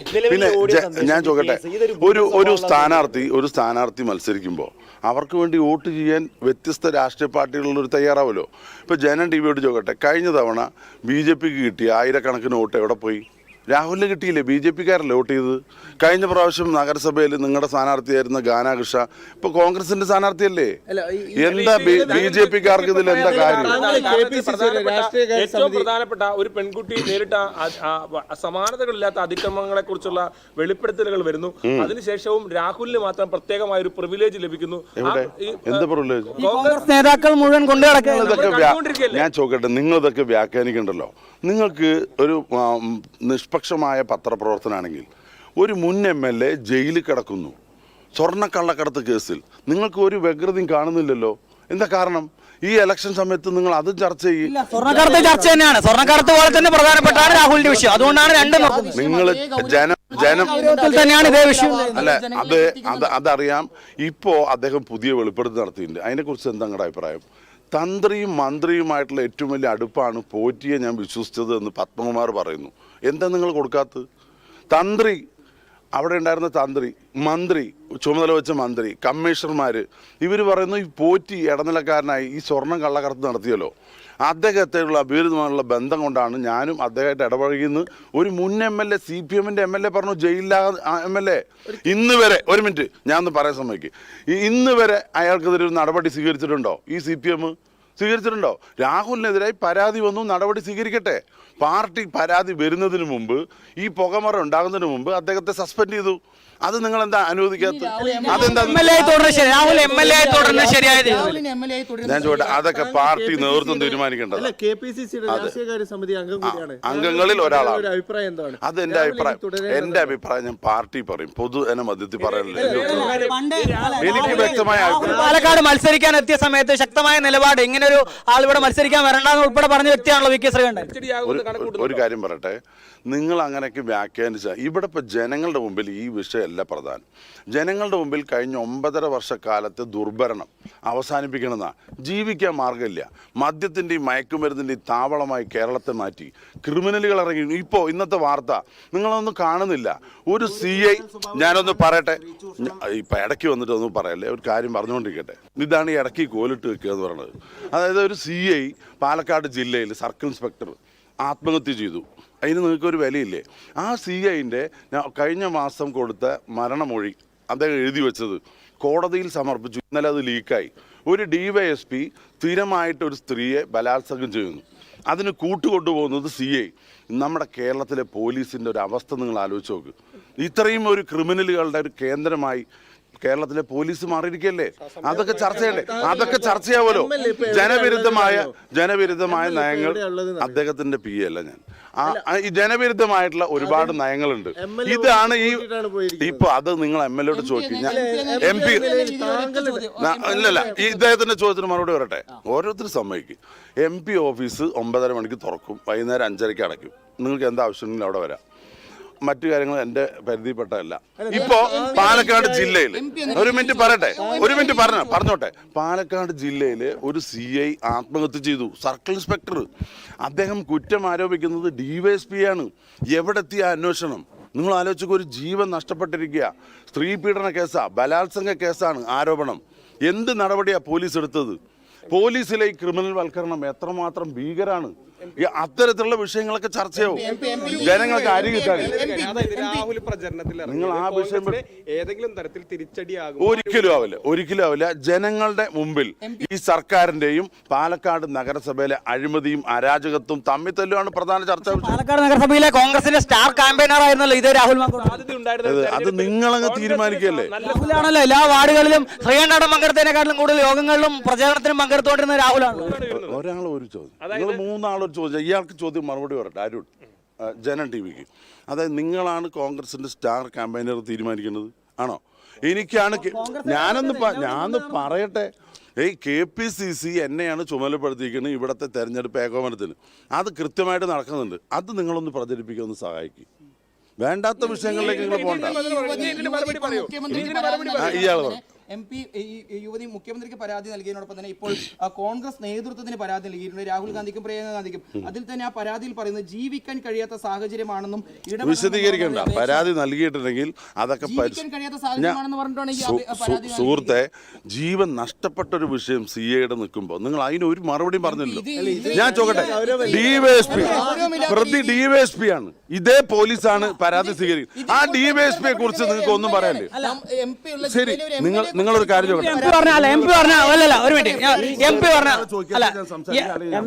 ഒരാൾ സംസാരിക്കും, നിങ്ങൾ എല്ലാരും കൂടി എന്താ അരച്ചു കയറുന്ന കണ്ടു കഴിഞ്ഞാൽ ജില്ലയിലെ ഒരു MLA-ക്കെതിരെയാണ് ഇപ്പോൾ ഈ പരാതി. അതൊക്കെ എല്ലാവർക്കും അറിയാം. MLA-ക്കെതിരെ ഈ MLA-ക്കെതിരെ പരാതി വന്നത് ഇക്ബാലെ, റിപ്പോർട്ടർ ചാനലെ ഇന്നലെയല്ലേ? നിങ്ങൾ 3 മാസമായിട്ട് ആഘോഷിക്കുകയല്ലേ? 3 മാസം ഇതിന് വലിയ സംഭവങ്ങൾ കൂടെ നടക്കില്ലേ? പത്മകുമാർ വെളിപ്പെടുത്തിയ തന്ത്രി മന്ത്രിയായിട്ടുള്ള ബന്ധമല്ലേ? എന്തുകൊണ്ടാണ് നിങ്ങൾ അത് ഹൈലൈറ്റ് ചെയ്യാത്തത്? നിങ്ങൾക്കൊക്കെ ചില രാഷ്ട്രീയ അജണ്ട ഉണ്ട്. ഞാൻ പറയാം, ഞാൻ സംസാരിക്കുന്നത് റിപ്പോർട്ടർ ചാനലിന്റെ ചോദ്യത്തിൽ. യെസ്, ഇപ്പോൾ രാഹുൽ മാങ്കൂട്ടത്തിൽ വിഷയത്തിൽ VK ശ്രീകണ്ഠൻ മാധ്യമങ്ങളെ കാണുകയായിരുന്നു. രാഹുലിനെ ന്യായീകരിക്കുകയും ഒപ്പം മറ്റു വിഷയങ്ങളിലേക്ക് വഴി തിരിച്ചുവിടാൻ മാധ്യമങ്ങളുടെ ആ ഒരു ശ്രദ്ധ പ്രതികരണങ്ങൾ തരാതെ ഒഴിഞ്ഞു മാറുന്ന വിഷയത്തെ കുറിച്ച് കൃത്യമായി സംസാരിക്കാതെ ഇപ്പോഴും ന്യായീകരിക്കുകയാണ്. ഒരു ഡോൺ കെയർ ആറ്റിറ്റ്യൂഡ് കോൺഗ്രസിന്റെ ഭാഗത്തു നിന്ന്. തീർച്ചയായിട്ടും ജനം TVക്കെതിരെയൊക്കെ എത്ര ചോദ്യങ്ങളാണ് ചോദിക്കുന്നത്. നമ്മൾ തിരിച്ചു ചോദിക്കുമ്പോൾ അതിന് ഉത്തരം തരുന്നത് മറു ചോദ്യമാണ്. എന്തായാലും നമുക്കൊരു ചെറിയ ഇടവേള വേണം ശില്പ.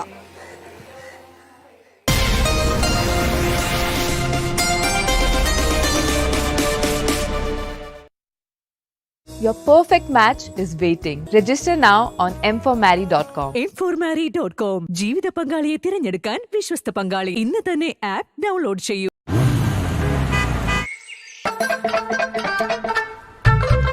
എല്ലാവർക്കും വന്നു ഡാൻഡ്രഫ്, എന്തു ചെയ്യും ചേട്ടാ? പേടിക്കണ്ട, ഇവിടുണ്ടല്ലോ ഡാൻഡ്രോക്കിൻ ഓയിൽ. ഉടനടി മാറും താരൻ, ഉപയോഗിക്കൂ വേഗം. Amrutveni Dandroquit, the ultimate dandruff solution. കേടായ പല്ലുകൾ നമുക്ക് ശരിയാക്കണ്ടേ? അതിന് brush before bed with Willy White toothpaste. Enriched with active calcium to redeposit the lost calcium in teeth.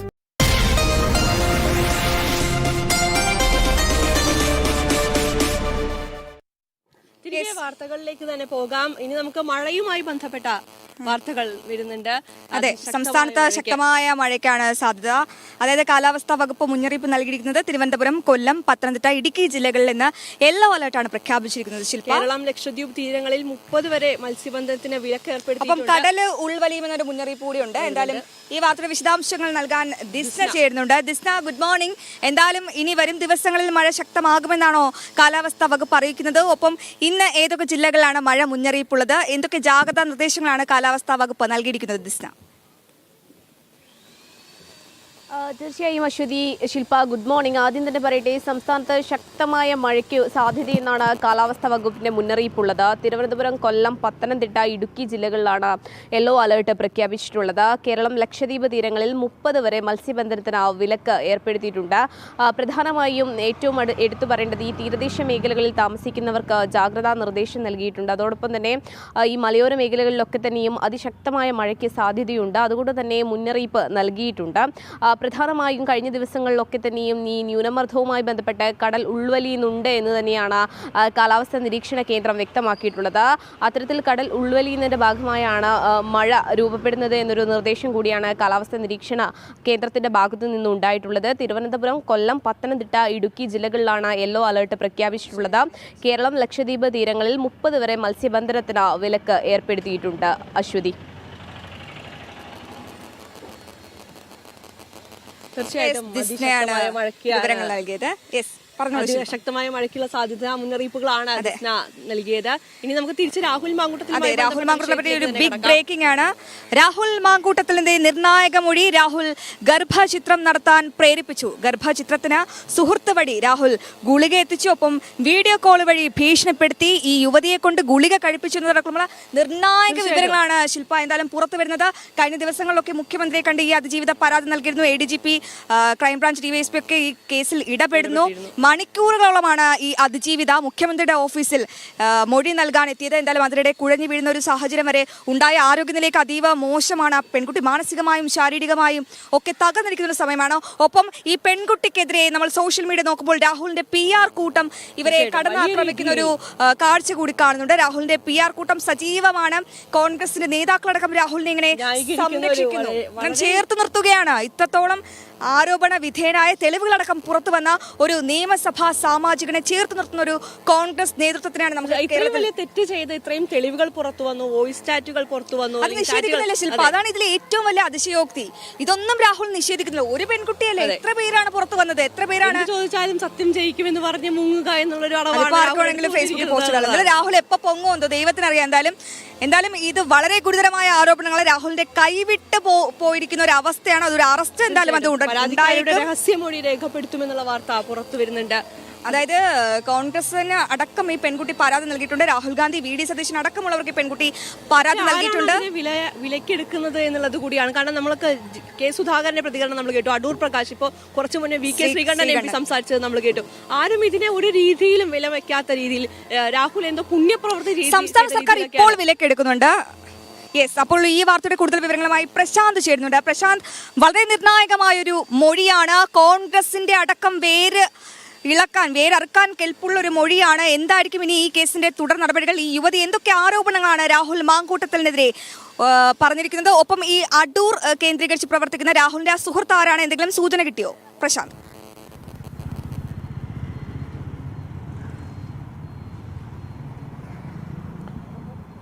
നിർണായകമായിട്ടുള്ള മൊഴി ആണ് യുവതി നൽകിയതെന്നാണ് ഇപ്പോൾ നമുക്ക് മനസ്സിലാക്കാൻ കഴിയുന്നത്. ആ മൊഴിപ്പകർപ്പുകളടക്കം പുറത്തു വരുന്നൊരു സാഹചര്യം ഉണ്ടായിട്ടുണ്ട്. അതായത് രാഹുൽ മാങ്കൂട്ടം MLA-ക്കെതിരെ ഗുരുതരമായിട്ടുള്ള ആ മൊഴിയാണ് രേഖപ്പെടുത്തിയിരിക്കുന്നത്. അത് ഗർഭചിത്രത്തിന് പ്രേരിപ്പിച്ചു എന്നതിന് തെളിവായി നൽകിയിരിക്കുന്ന, അല്ലെങ്കിൽ വ്യക്തമായിട്ടുള്ള പ്രേരിപ്പിച്ചു എന്നത് സൂചിപ്പിച്ചുകൊണ്ടുള്ള വ്യക്തമായിട്ടുള്ള മൊഴികൾ ആണ് യുവതി നൽകിയിരിക്കുന്നത്. അതായത് ഗർഭചിത്രം നടത്തുവാൻ ഗുളിക രാഹുൽ എത്തിച്ചു നൽകി എന്നതാണ് ആ മൊഴിയിൽ പറയുന്നത്. അത് സുഹൃത്ത് മുഖാന്തരമാണ് എത്തിച്ചു നൽകിയത്.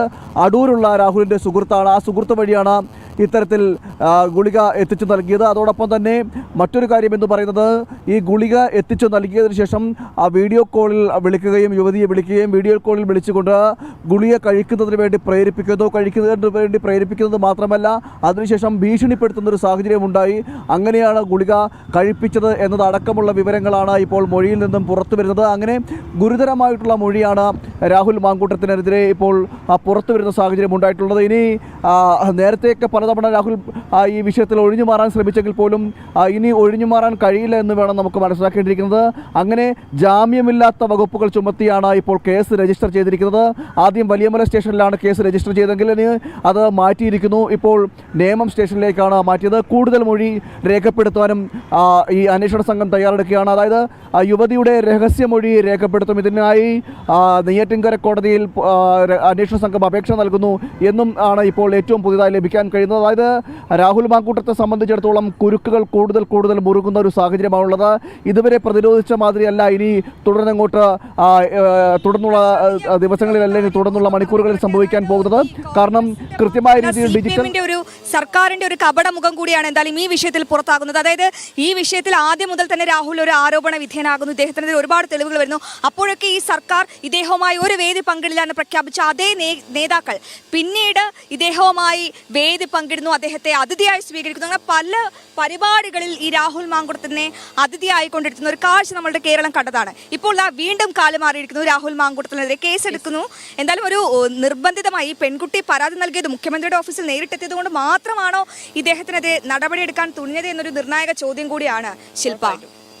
കോൺഗ്രസ് മാത്രമല്ല നമ്മുടെ സംസ്ഥാന സർക്കാരും LDF-ഉം ഈ രാഹുലിനെ സംരക്ഷിക്കാനുള്ള എല്ലാ ഒരുക്കങ്ങളും നടത്തുന്നുണ്ട്. തീർച്ചയായിട്ടും ഒരു അവസ്ഥയാവുന്ന സമയത്ത് മാത്രമാണ് കൃത്യമായ ഇടപെടലുകൾ നടത്താമെന്നുള്ള രീതിയിലേക്ക് എത്തുന്നത്. പ്രശാന്ത്, അതിനെ കുറിച്ച് കൂടി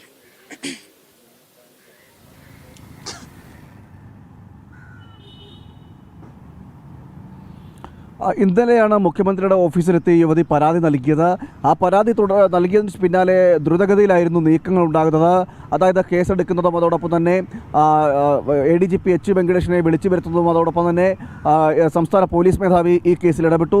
തുടർന്ന് യുവതിയുടെ മൊഴി രേഖപ്പെടുത്തുന്നു. ഇന്നലെ രാത്രിയോടുകൂടി തന്നെ മൊഴി പൂർത്തിയാക്കുന്ന ഒരു സാഹചര്യമുണ്ടായിരുന്നു. അതിന് ശേഷം കേസ് രജിസ്റ്റർ ചെയ്യുന്നു. ഇങ്ങനെ നീക്കങ്ങൾ ദ്രുതഗതിയിൽ നടന്നു പോകുന്നൊരു സാഹചര്യമുണ്ടായിരുന്നു.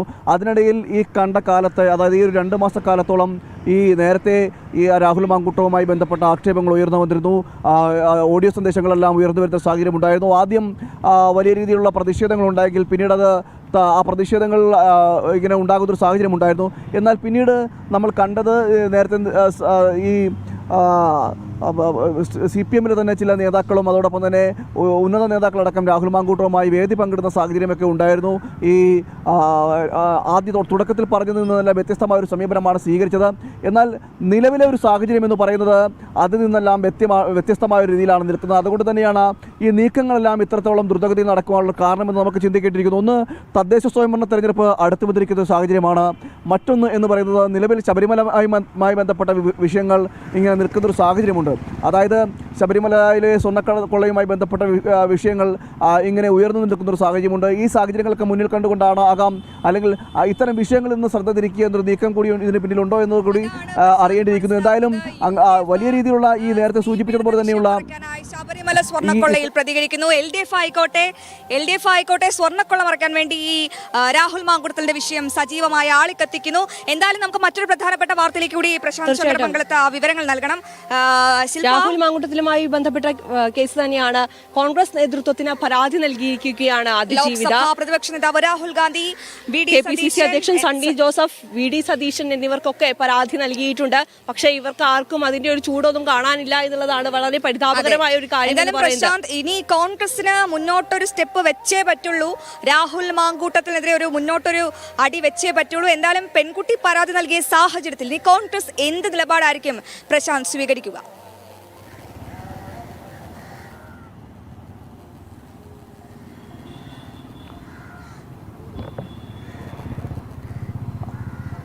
രാഹുൽ ഗാന്ധി, അതോടൊപ്പം തന്നെ KPCC അധ്യക്ഷൻ സണ്ണി ജോസഫ്, പ്രതിപക്ഷ നേതാവ് VD സതീശൻ എന്നിവർക്കാണ് യുവതി പരാതി നൽകിയിരിക്കുന്നത്.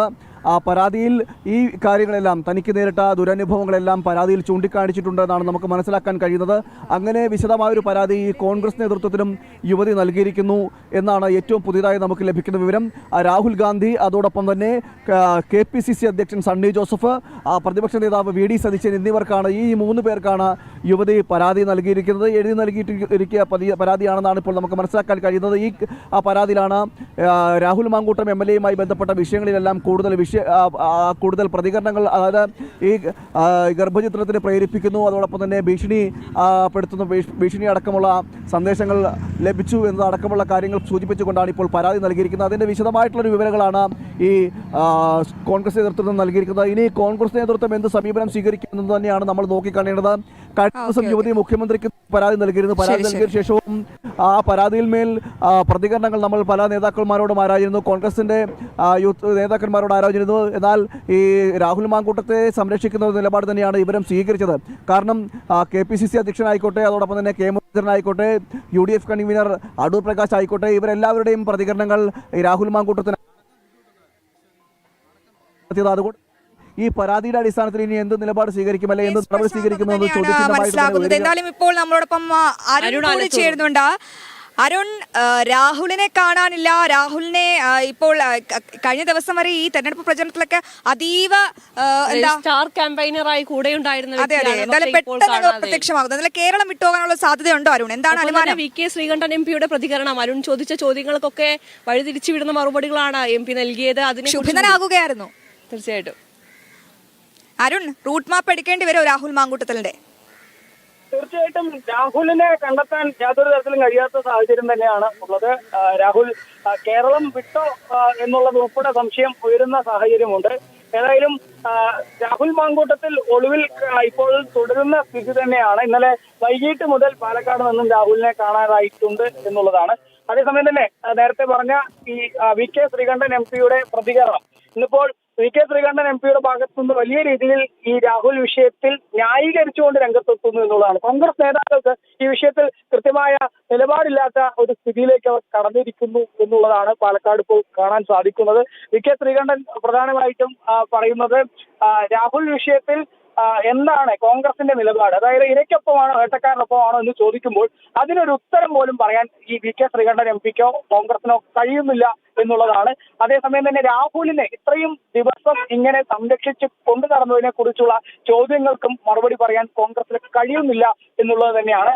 ഈ പരാതി ഉണ്ടായപ്പോൾ ഒരു ചോദ്യം മാത്രം കോൺഗ്രസ് തിരിച്ച് ചോദിക്കുന്നു, അല്ലെങ്കിൽ വി.കെ. ശ്രീകണ്ഠൻ ഉൾപ്പെടെ പറയുന്ന ഒരു കാര്യം, ഇത്രയും ദിവസം 3 മാസമായില്ലേ കേരള പോലീസ് ഇത് അന്വേഷിക്കാൻ തുടങ്ങിയിട്ട്, എന്തുകൊണ്ട് ആഭ്യന്തര വകുപ്പ് അന്ന് തന്നെ കൃത്യമായ നടപടികളിലേക്ക് കടന്നിട്ടില്ല എന്നൊരു ചോദ്യം മാത്രമേ ഇവർ ചോദിക്കുന്നുള്ളൂ എന്നുള്ളതാണ്. ഇതിൽ ആ ചോദ്യം വളരെ പ്രസക്തമായത് തന്നെയാണെന്നുള്ളതിൽ സംശയമില്ല. കാരണം ആഭ്യന്തര വകുപ്പും കേരള പോലീസിന്റെയൊക്കെ ഭാഗത്തു നിന്ന് വലിയ രീതിയിലുള്ള മൃദു സമീപനമായിരുന്നു രാഹുൽ വിഷയത്തിൽ അവർ കൈക്കൊണ്ടുകൊണ്ടേയിരുന്നത് എന്നുള്ളത്. കൂടുതൽ എഫ്ഐആർ ഇട്ടിപ്പോൾ മറ്റ് നടപടികളിലേക്കൊക്കെ വലിയ രീതിയിൽ പോലീസും ആഭ്യന്തര വകുപ്പും കടക്കുന്നത് എന്നുള്ളൊരു സാഹചര്യവുമുണ്ട്. ഏതായാലും കോൺഗ്രസിനെ സംബന്ധിച്ചിടത്തോളം വലിയ വീഴ്ച സംഭവിച്ചത് ഈ രാഹുൽ മാങ്കൂട്ടത്തിനെതിരെ രാഹുലിനെ കോൺഗ്രസിന്റെ പ്രാഥമിക അംഗത്വത്തിൽ നിന്ന് സസ്പെൻഡ് ചെയ്യുന്നു എന്നൊക്കെ പറഞ്ഞു. പക്ഷേ അതിനുശേഷം അത് മാധ്യമങ്ങൾക്ക് മുൻപിലും പൊതുജനങ്ങളുടെ മുന്നിലും കണ്ണിൽ പൊടിയിടുന്ന നടപടി മാത്രമായിരുന്നു എന്നുള്ളതായിരുന്നു അതിന്റെ വാസ്തവം. കാരണം രാഹുൽ പാലക്കാട്ടേക്ക് തിരിച്ചെത്തുകയും പൂർവാധികം ശക്തിയോടെ കോൺഗ്രസിന്റെ സ്ഥാനാർത്ഥി നിർണയ ചർച്ചകളിലും മറ്റ് യോഗങ്ങളിലും ഒക്കെ പങ്കെടുക്കുന്ന ഒരു സാഹചര്യമായിരുന്നു രാഹുലിന്റെ ഭാഗത്തു നിന്ന് ഉണ്ടായത്. പ്രത്യേകിച്ച് പാലക്കാട് നഗരസഭയിൽ ഉൾപ്പെടെ രാഹുലിന്റെ നേതൃത്വത്തിലായിരുന്നു തെരഞ്ഞെടുപ്പ് പ്രചാരണം നടന്നത്. പാലക്കാട് നഗരസഭയിലെ സ്റ്റാർ ക്യാമ്പയിനർ എന്ന തരത്തിലായിരുന്നു രാഹുലിനെ അവതരിപ്പിച്ചത്. രാഹുൽ വന്ന് BJP 10 വർഷമായി ഭരിക്കുന്ന നഗരസഭയെ തിരിച്ചു പിടിക്കാൻ പോവുകയാണ്, രാഹുലിലൂടെ ഇപ്പോൾ പാലക്കാട് നഗരസഭ കോൺഗ്രസ് തിരിച്ചു പിടിക്കുന്നു എന്ന തരത്തിലായിരുന്നു പ്രചാരണം കോൺഗ്രസ് കോണുകളിൽ നിന്ന് നടത്തിയത്. ഇപ്പോൾ അവർ അതിൽ നിന്ന് പാടെ മലക്കം മറിയുന്നു എന്നുള്ളതാണ്. നമ്മൾ ഇന്നിപ്പോൾ വി.കെ. ശ്രീകണ്ഠനോട് കൃത്യമായി എടുത്തു ചോദിച്ചു, നിങ്ങളുടെ ഈ നഗരസഭയിലെ സ്റ്റാർ ക്യാമ്പയിനർ ആയിരുന്നില്ലേ രാഹുൽ മാങ്കൂട്ടത്തിൽ എന്ന് പറയുമ്പോൾ ആര് പറഞ്ഞു രാഹുലാണ് ഞങ്ങളുടെ ക്യാമ്പയിനർ എന്ന തരത്തിൽ അവർ അതിൽ നിന്ന് മലക്കം മറിയുന്ന കാഴ്ചയാണ്. കാരണം അവർക്ക് തന്നെ ബോധ്യമായി ഇനി ഈ രാഹുലിനെ കുറിച്ച് പറഞ്ഞാൽ പാലക്കാട് നഗരസഭയിൽ ഉൾപ്പെടെ തെരഞ്ഞെടുപ്പിൽ കോൺഗ്രസിന് അത് തിരിച്ചടിയാവുമെന്നുള്ള കാര്യം ബോധ്യമായതിന്റെ അടിസ്ഥാനത്തിൽ അവർ മലക്കം പറയുന്നു എന്നുള്ളതാണ് ഇതിൽ നിന്ന് വായിച്ചെടുക്കാൻ സാധിക്കുന്നത്. ഏതായാലും കോൺഗ്രസ് വലിയ പ്രതിരോധത്തിലായി മാറിയിരിക്കുന്നു. അതുതന്നെയാണ് വി.കെ. ശ്രീകണ്ഠന്റെ ഇപ്പോൾ രാവിലത്തെ ഈ ഒരു പ്രതികരണത്തിലൂടെയും വ്യക്തമാവുന്നത് എന്നുള്ളതാണ്.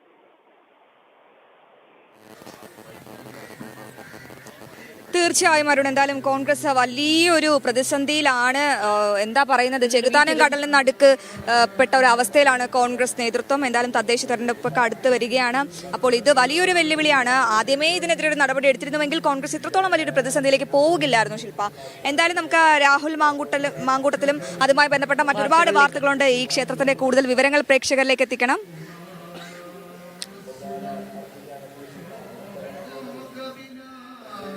തീർച്ചയായിട്ടും നമുക്ക് എന്തായാലും ആ വാർത്തകളിലേക്ക് വിശദാംശങ്ങളിലേക്കൊക്കെ വരാം. ഇനിയൊരു ഇടവേളയാണ്. ഇടവേളയ്ക്ക് ശേഷം നമ്മുടെ തദ്ദേശ വാർത്തകളുമായി ന്യൂസ് ഡെസ്കിൽ നിന്നും നമ്മുടെ ഫ്ലോറിൽ നിന്നും നിഖിൽ ചേരും.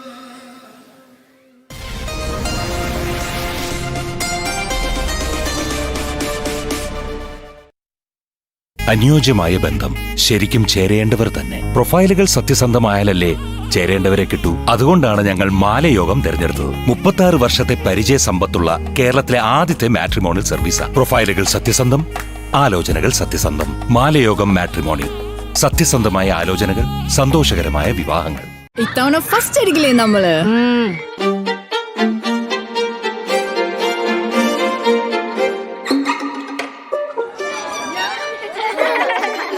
കുട്ടികൾക്കൊക്കെ പെയിൻ ശല്യം ഉണ്ടാകും. അതുകൊണ്ട് ലൈസ് കിറ്റ് ഉപയോഗിച്ച് ക്ലാസ്സിൽ വരാൻ പ്രത്യേകം ശ്രദ്ധിക്കണം. ലൈസ് കിറ്റ് ലൈസ് റിമൂവർ പെയിൻ ശല്യത്തിൽ നിന്നും ഉടനടി ആശ്വാസം. നൂറ്റാണ്ടുകൾ നിലനിൽക്കുവാൻ രൂപകൽപ്പന ചെയ്തതുമായ ശക്തമായ TMT ഷ്യാം മാത്രം. Shyam steel flexi strong TMT bar. ശക്തവും വഴങ്ങുന്നതും. TMT ഫ്ലെക്സി സ്ട്രോങ് ഉള്ളപ്പോൾ വീട് എന്നേക്കും ശക്തം.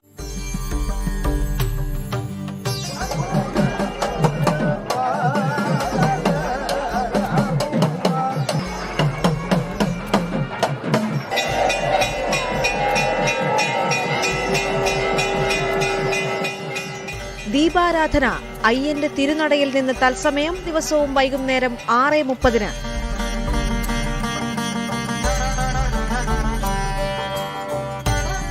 ഭക്തിസാന്ദ്രമാക്കാം ഈ മണ്ഡലകാലവും ജനം ടിവിക്കൊപ്പം.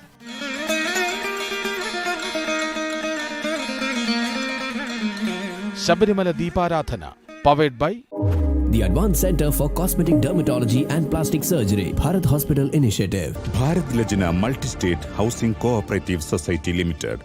കോ-പവേഡ് by Amrita Ayurveda hospital. Willy White toothpaste. മറക്കണ്ട, brush before bed with Willy White toothpaste. Colour മങ്ങാത്ത വൃത്തി ലേക്രോൾ കാർ ഷാംപൂ. KSF-യുടെ പുതിയ ഹാർമണി ചുറ്റിയുണ്ട്. ഉടനെ നീ അതിൽ ചേരണം. KSF, ഈ നാടിന്റെ ധൈര്യം. സന്ധ്യാനാമം മുതൽ വേദമന്ത്രം വരെ അടങ്ങിയ ഉദയഭാരതം കലണ്ടറാണ് ഞങ്ങളുടെ വീട്ടിൽ.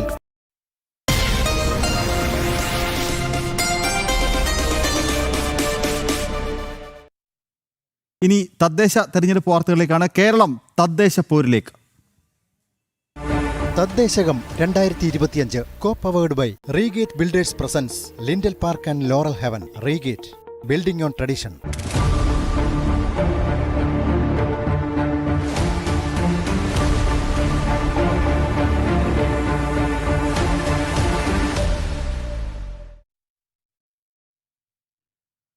വളർച്ചയുടെ തുടർച്ചയ്ക്ക് യുവത്വം നയിക്കട്ടെ എന്ന ആശയവുമായി തിരഞ്ഞെടുപ്പ് പോരാട്ട ചൂടിലാണ് കോഴിക്കോട് കോർപ്പറേഷൻ NDA സ്ഥാനാർത്ഥി ഡോക്ടർ ആനി സ്റ്റെഫി. ദേശീയ പാർട്ടിക്കൊപ്പം നിന്ന് കോഴിക്കോടിന്റെ പ്രാദേശിക വികസനമാണ് ആനിയുടെ ലക്ഷ്യം. കോഴിക്കോട് കോർപ്പറേഷന്റെ എരഞ്ഞിപ്പാലം വാർഡിലെ തെരഞ്ഞെടുപ്പ് പോരാട്ടത്തിൽ പുതിയ സോഫ്റ്റ്വെയറുകൾ മെനയുകയാണ് ആനി സ്റ്റെഫി എന്ന IT ജീവനക്കാരി.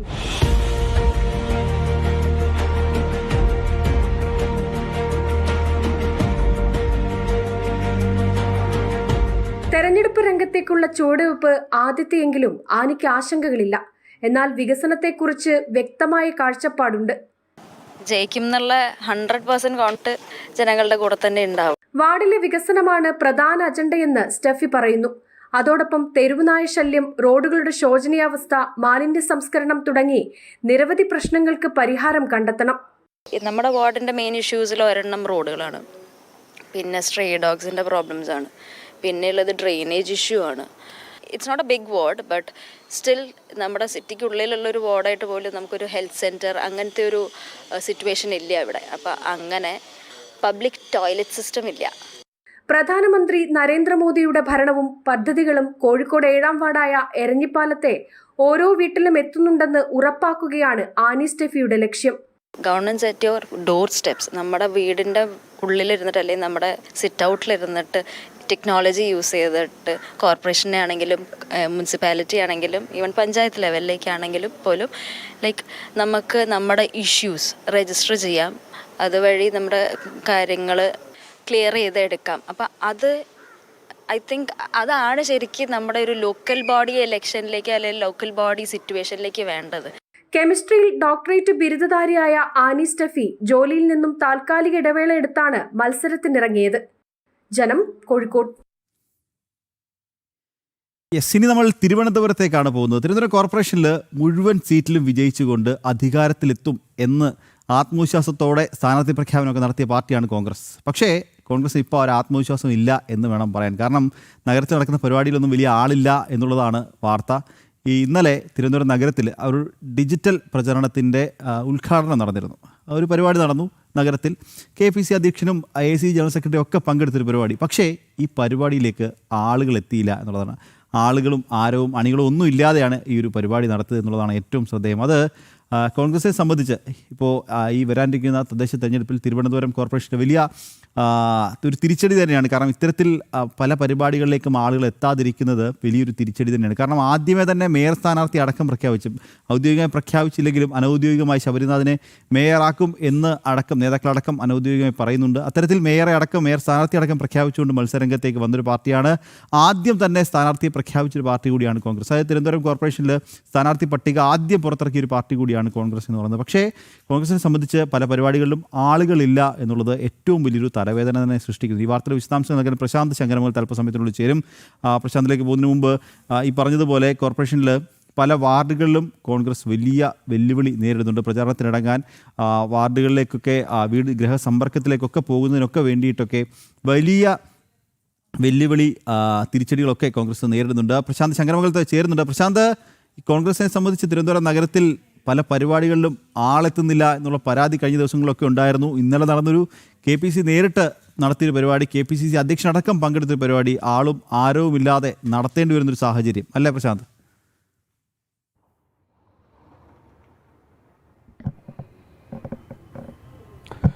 നിഖില, ഈ തദ്ദേശ സ്വയംഭരണ തെരഞ്ഞെടുപ്പ് പ്രഖ്യാപിച്ചത് മുതൽ തന്നെ കോൺഗ്രസ് സ്ഥാനാർത്ഥികളെ പ്രഖ്യാപിക്കുന്നു, അങ്ങോളം ഇങ്ങോളം പര്യടനം നടത്തുന്നു, അങ്ങനെ വലിയ രീതിയിലുള്ള പ്രചരണങ്ങൾ നടത്തുന്നു എന്ന് കോൺഗ്രസ് തന്നെ പറയുന്നുണ്ടായിരുന്നു. മാത്രമല്ല ഈ തെരഞ്ഞെടുപ്പ് കഴിയുമ്പോൾ നഗരസഭ പിടിക്കുമെന്ന് നടക്കുമ്പോൾ അവകാശവാദങ്ങൾ ഉന്നയിച്ചുകൊണ്ടാണ് ഈ തെരഞ്ഞെടുപ്പിന് മുന്നോടിയായിട്ടുള്ള പ്രചരണങ്ങളെല്ലാം കോൺഗ്രസ് നടക്കുന്നത്.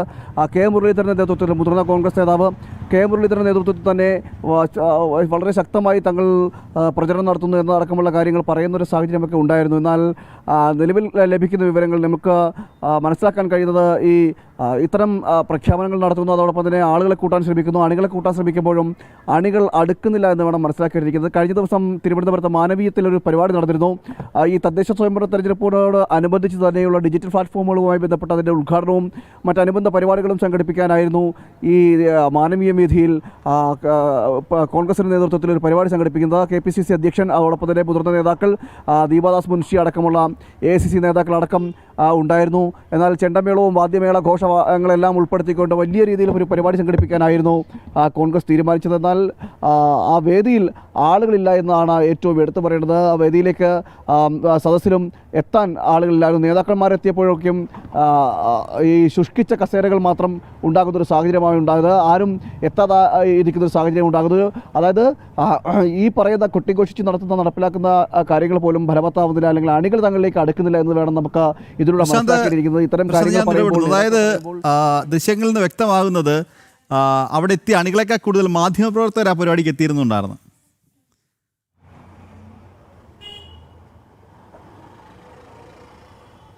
തീർച്ചയായും മാധ്യമപ്രവർത്തകരും മറ്റ് ഏതാനും ചില ആളുകൾ മാത്രമാണ് അവിടെ എത്തിയിരുന്നത്. ബാക്കി ആരുമില്ല. ശുഷ്കിച്ച കസേരകൾ തന്നെയാണ് ഉണ്ടായത്. അതായത് സ്വന്തം അണികളെപ്പോലും വിശ്വാസത്തിലെടുക്കുവാനോ അല്ലെങ്കിൽ ഈ പരിപാടിയിലേക്ക് സ്വന്തം അണികളെപ്പോലും എത്തിക്കുവാനോ കോൺഗ്രസ് നേതൃത്വത്തിന് സാധിക്കുന്നില്ല എന്നതാണ് ഏറ്റവും എടുത്തു പറയേണ്ടത്. എന്നിട്ടാണ് ഇത്തരത്തിൽ നഗരസഭ പിടിച്ചടക്കുമെന്നുള്ള ഈ ഘോരഘോര വാഗ്ദാനങ്ങളൊക്കെ അല്ലെങ്കിൽ ഇത്തരത്തിൽ വാഗ്ധോരണികളൊക്കെ നടത്തുന്നത്. എന്തായാലും നഗരസഭ പിടിക്കുമോ ഇല്ലയോ എന്നും അറിയില്ലെങ്കിൽ പോലും എന്തായാലും സ്വന്തം അണികളെങ്കിലും എത്തിക്കുവാൻ, പരിപാടിക്ക് കുറഞ്ഞപക്ഷം എത്തിക്കുവാൻ ഈ കോൺഗ്രസ് നേതൃത്വം ശ്രമിക്കണം. ഇല്ലെങ്കിൽ ഇത്തരത്തിലുള്ള രീതിയിലുള്ള സംഭവങ്ങൾ ഉണ്ടാകുന്നൊരു സാഹചര്യമൊക്കെ ഉണ്ടാകും. കാരണം ഇത് മാത്രമല്ല, പല സ്ഥലങ്ങളിൽ പോലും ഇപ്പോഴും ചില ഭിന്നതകൾ നിലനിൽക്കുന്നൊരു സാഹചര്യമൊക്കെ ഉണ്ട്. അതായത് പലപ്പോഴും നിലവിൽ തെരഞ്ഞെടുപ്പ് പ്രവർത്തനങ്ങളുമായിട്ട് മുന്നോട്ട് പോകുമ്പോഴും ഏതാനും ചില ഇടങ്ങളിലടക്കം പൊട്ടിത്തെറികൾ ഉണ്ടാകുന്ന സാഹചര്യമുണ്ട്. നേതാക്കന്മാർക്കിടയിലുള്ള ഭിന്നതകൾ ഉണ്ടാകുന്നു. മറ്റു ചില വിഷയങ്ങൾ കൂടി വരുന്നതോടുകൂടി തന്നെ കൂടുതൽ പ്രതിസന്ധിയിലേക്ക് കടക്കുകയും ചെയ്യും. എന്തായാലും KPCCയുടെ യോഗങ്ങളിലും അതോടൊപ്പം തന്നെ തെരഞ്ഞെടുപ്പ് യോഗങ്ങളടക്കം അണികൾ എത്തുന്നില്ല എന്നതാണ് ഏറ്റവും എടുത്തു പറയേണ്ടത്. സംഘടിപ്പിക്കുന്ന പരിപാടികളിലൊന്നും അണികളിൽ എത്തുന്നതുമില്ല. കഴിഞ്ഞ ദിവസം മാനവീയ വീതിയിലും ഒരു പരിപാടി നടന്നു. ഡിജിറ്റൽ പ്ലാറ്റ്ഫോമുകളുടെ ഉദ്ഘാടനവുമായി ബന്ധപ്പെട്ട് KPCC അധ്യക്ഷൻ സണ്ണി ജോസഫ് അടക്കമുള്ളവർ എത്തിയിരുന്നു. ദേശീയ നേതാക്കളടക്കം എത്തിയിരുന്നു. ഈ എത്തിയ പരിപാടിയിലും അണികളെ പങ്കെടുപ്പിക്കുവാൻ സാധിച്ചില്ല. ഏതാനും ചില ആളുകൾ മാത്രമാണ് ഈ പരിപാടിയിൽ പങ്കെടുത്തത്. നിഖിൽ. ശരി പ്രശാന്ത്, എന്തായാലും തിരുവനന്തപുരം നഗരത്തിൽ തന്നെ, നഗരഹൃദയത്തിൽ നഗരം പിടിക്കാൻ ഇറങ്ങുന്നൊരു പാർട്ടി, അവരുടെ പരിപാടിയിൽ ആളില്ല എന്നുള്ള വാർത്തയാണ് പ്രശാന്ത് ശങ്കരമംഗലത്ത് റിപ്പോർട്ട് ചെയ്യുന്നത്. ഇനി നമ്മൾ കൊച്ചിയിലേക്കാണ് പോകുന്നത്. കൊച്ചിയിൽ വികസനത്തിലൂന്നി, അതായത് കേന്ദ്ര സർക്കാരിൻ്റെ അടക്കം വികസന പ്രവർത്തനങ്ങൾ എണ്ണിപ്പറഞ്ഞുകൊണ്ട് വോട്ട് നേടുക, തെരഞ്ഞെടുപ്പിനെ നേരിടുക, വോട്ട് നേടുക എന്നുള്ള ലക്ഷ്യമായാണ് ഭാരതീയ ജനതാ പാർട്ടി, BJPയും NDAയും ഇറങ്ങുന്നത് എന്നുള്ളതൊരു വാർത്തയാണ്. അതായത് തിരുവനന്തപുരം നഗരഹൃദയത്തിലും ഒപ്പം നഗരത്തിന് പുറത്തും ഒക്കെ കൂടുതൽ വോട്ട് ഉറപ്പിക്കുക എന്ന ലക്ഷ്യമാണ് BJPക്കുള്ളത്. ഇന്ന് വികസിത കൊച്ചി എന്നൊരു കൺവെൻഷൻ ഇന്ന് കലൂർ AJ ഹാളിൽ നടക്കുന്നുണ്ട്. വാർത്തയുടെ വിശദാംശം നൽകാൻ കൊച്ചിയിൽ നിന്നും ജിജീഷ് കരുണാകരൻ നമ്മോടൊപ്പം ചേരുന്നുണ്ട്. ജിജീഷ്, കൃത്യമായ വികസനത്തിലൂന്നി കേന്ദ്ര സർക്കാരിൻ്റെ അടക്കം നേട്ടങ്ങൾ എണ്ണി പറഞ്ഞുകൊണ്ടാണ് BJP ഈ ഒരു തെരഞ്ഞെടുപ്പിനെ നേരിടുന്നത് എന്നുള്ളതാണ്. ഇന്ന് രാജീവ് ചന്ദ്രശേഖർ, സംസ്ഥാന അധ്യക്ഷൻ രാജീവ് ചന്ദ്രശേഖർ കൊച്ചിയിൽ എത്തുന്നുണ്ട്. BJPയുടെ കൺവെൻഷൻ ഉദ്ഘാടനം ചെയ്യും അല്ലേ?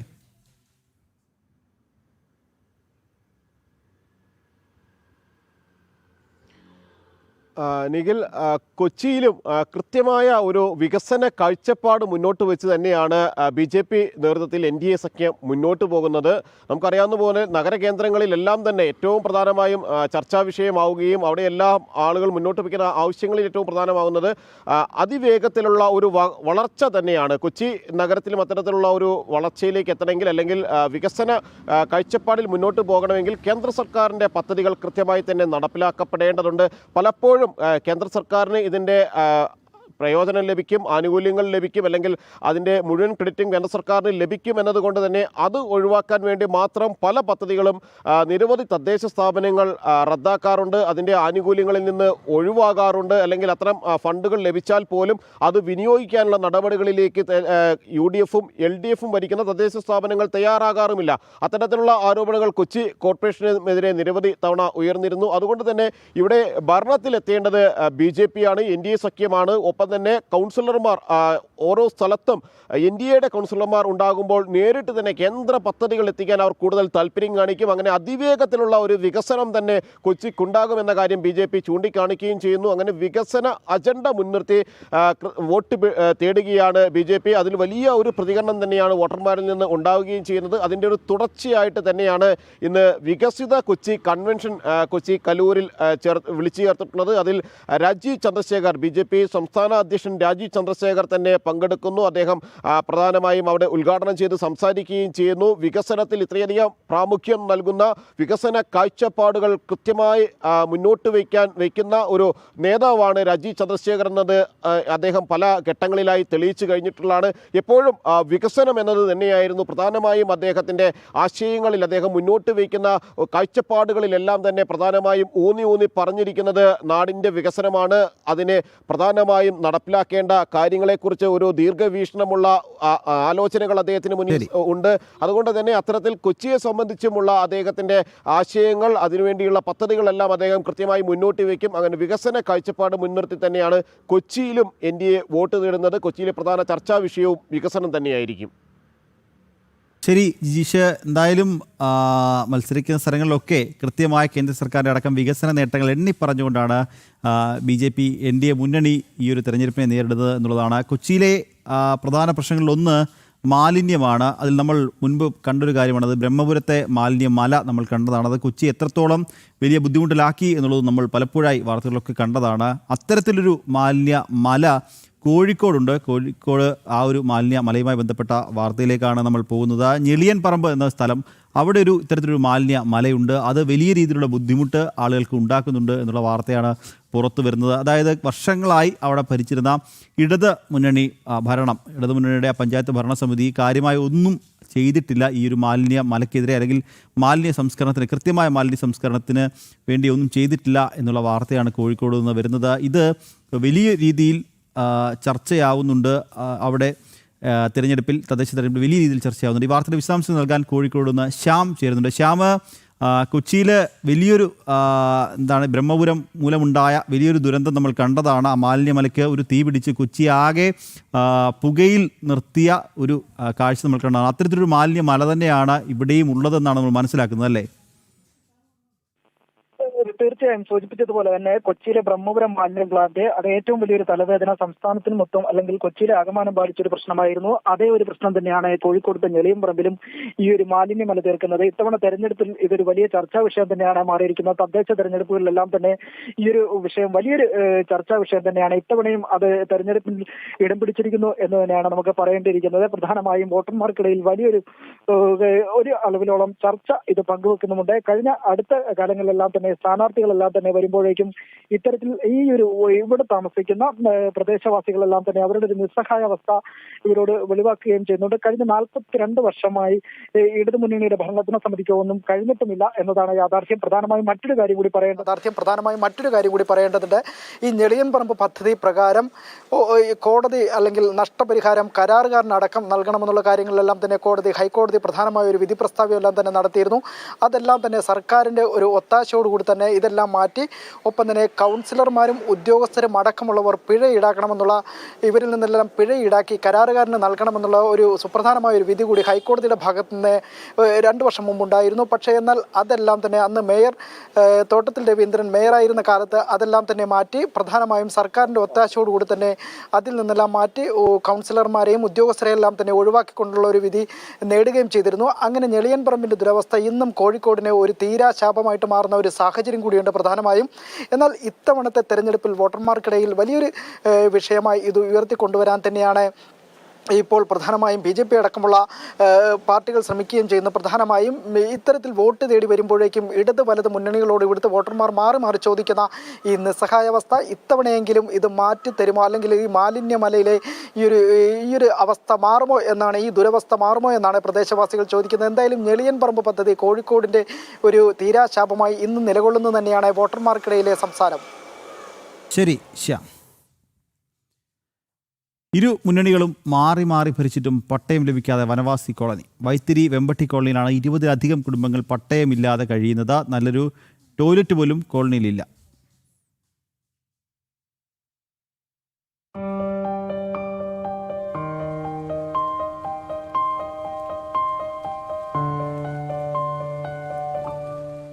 വർഷങ്ങളായി താമസിക്കുന്ന വനവാസികൾക്കാണ് നാളിതുവരെയായിട്ടും പട്ടയം ലഭിക്കാത്തത്. 20-ലധികം കുടുംബങ്ങളാണ് ഇവിടെ താമസിക്കുന്നത്. എന്നാൽ നല്ലൊരു ടോയ്ലറ്റ് പോലും കോളനിയിലില്ല.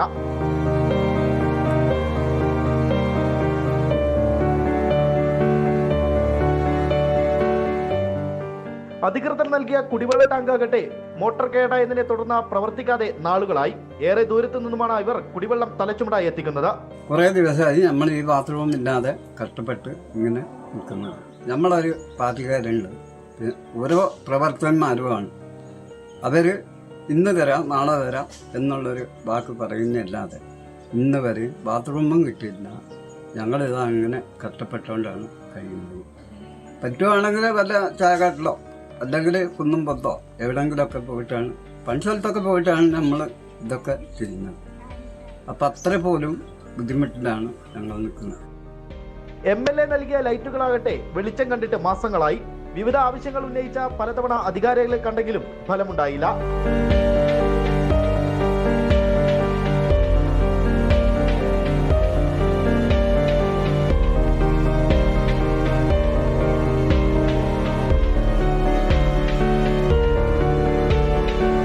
അതിദാരിദ്ര്യമുക്തമെന്ന് പറഞ്ഞ കേരളത്തിലെ ഒരു കോളനിയുടെ അവസ്ഥയാണിത്.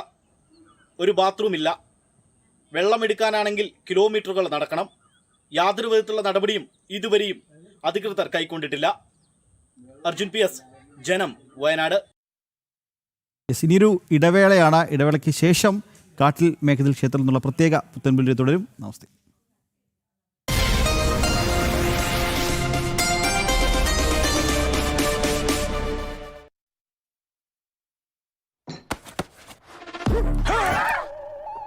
എന്റെ വൈഫ് ഈ കണ്ണഞ്ചിപ്പിക്കുന്ന തിളക്കം ഞങ്ങളുടെ വീടിന് വേണമെന്ന് ഇവള് പറയുന്നു.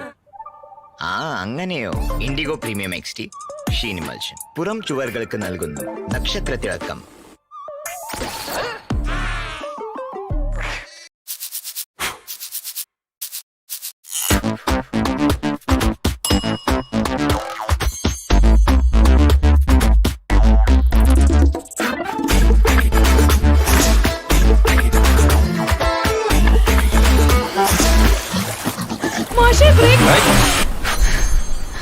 എന്തായി കാണിക്കണേ? ഈ ചൊറിച്ചില് കാരണം ശ്രദ്ധിക്കാൻ പറ്റുന്നില്ല മാഷെ. താരനാണോ പ്രശ്നം? Amrit dandruff kit. No more dandruff, no more etching.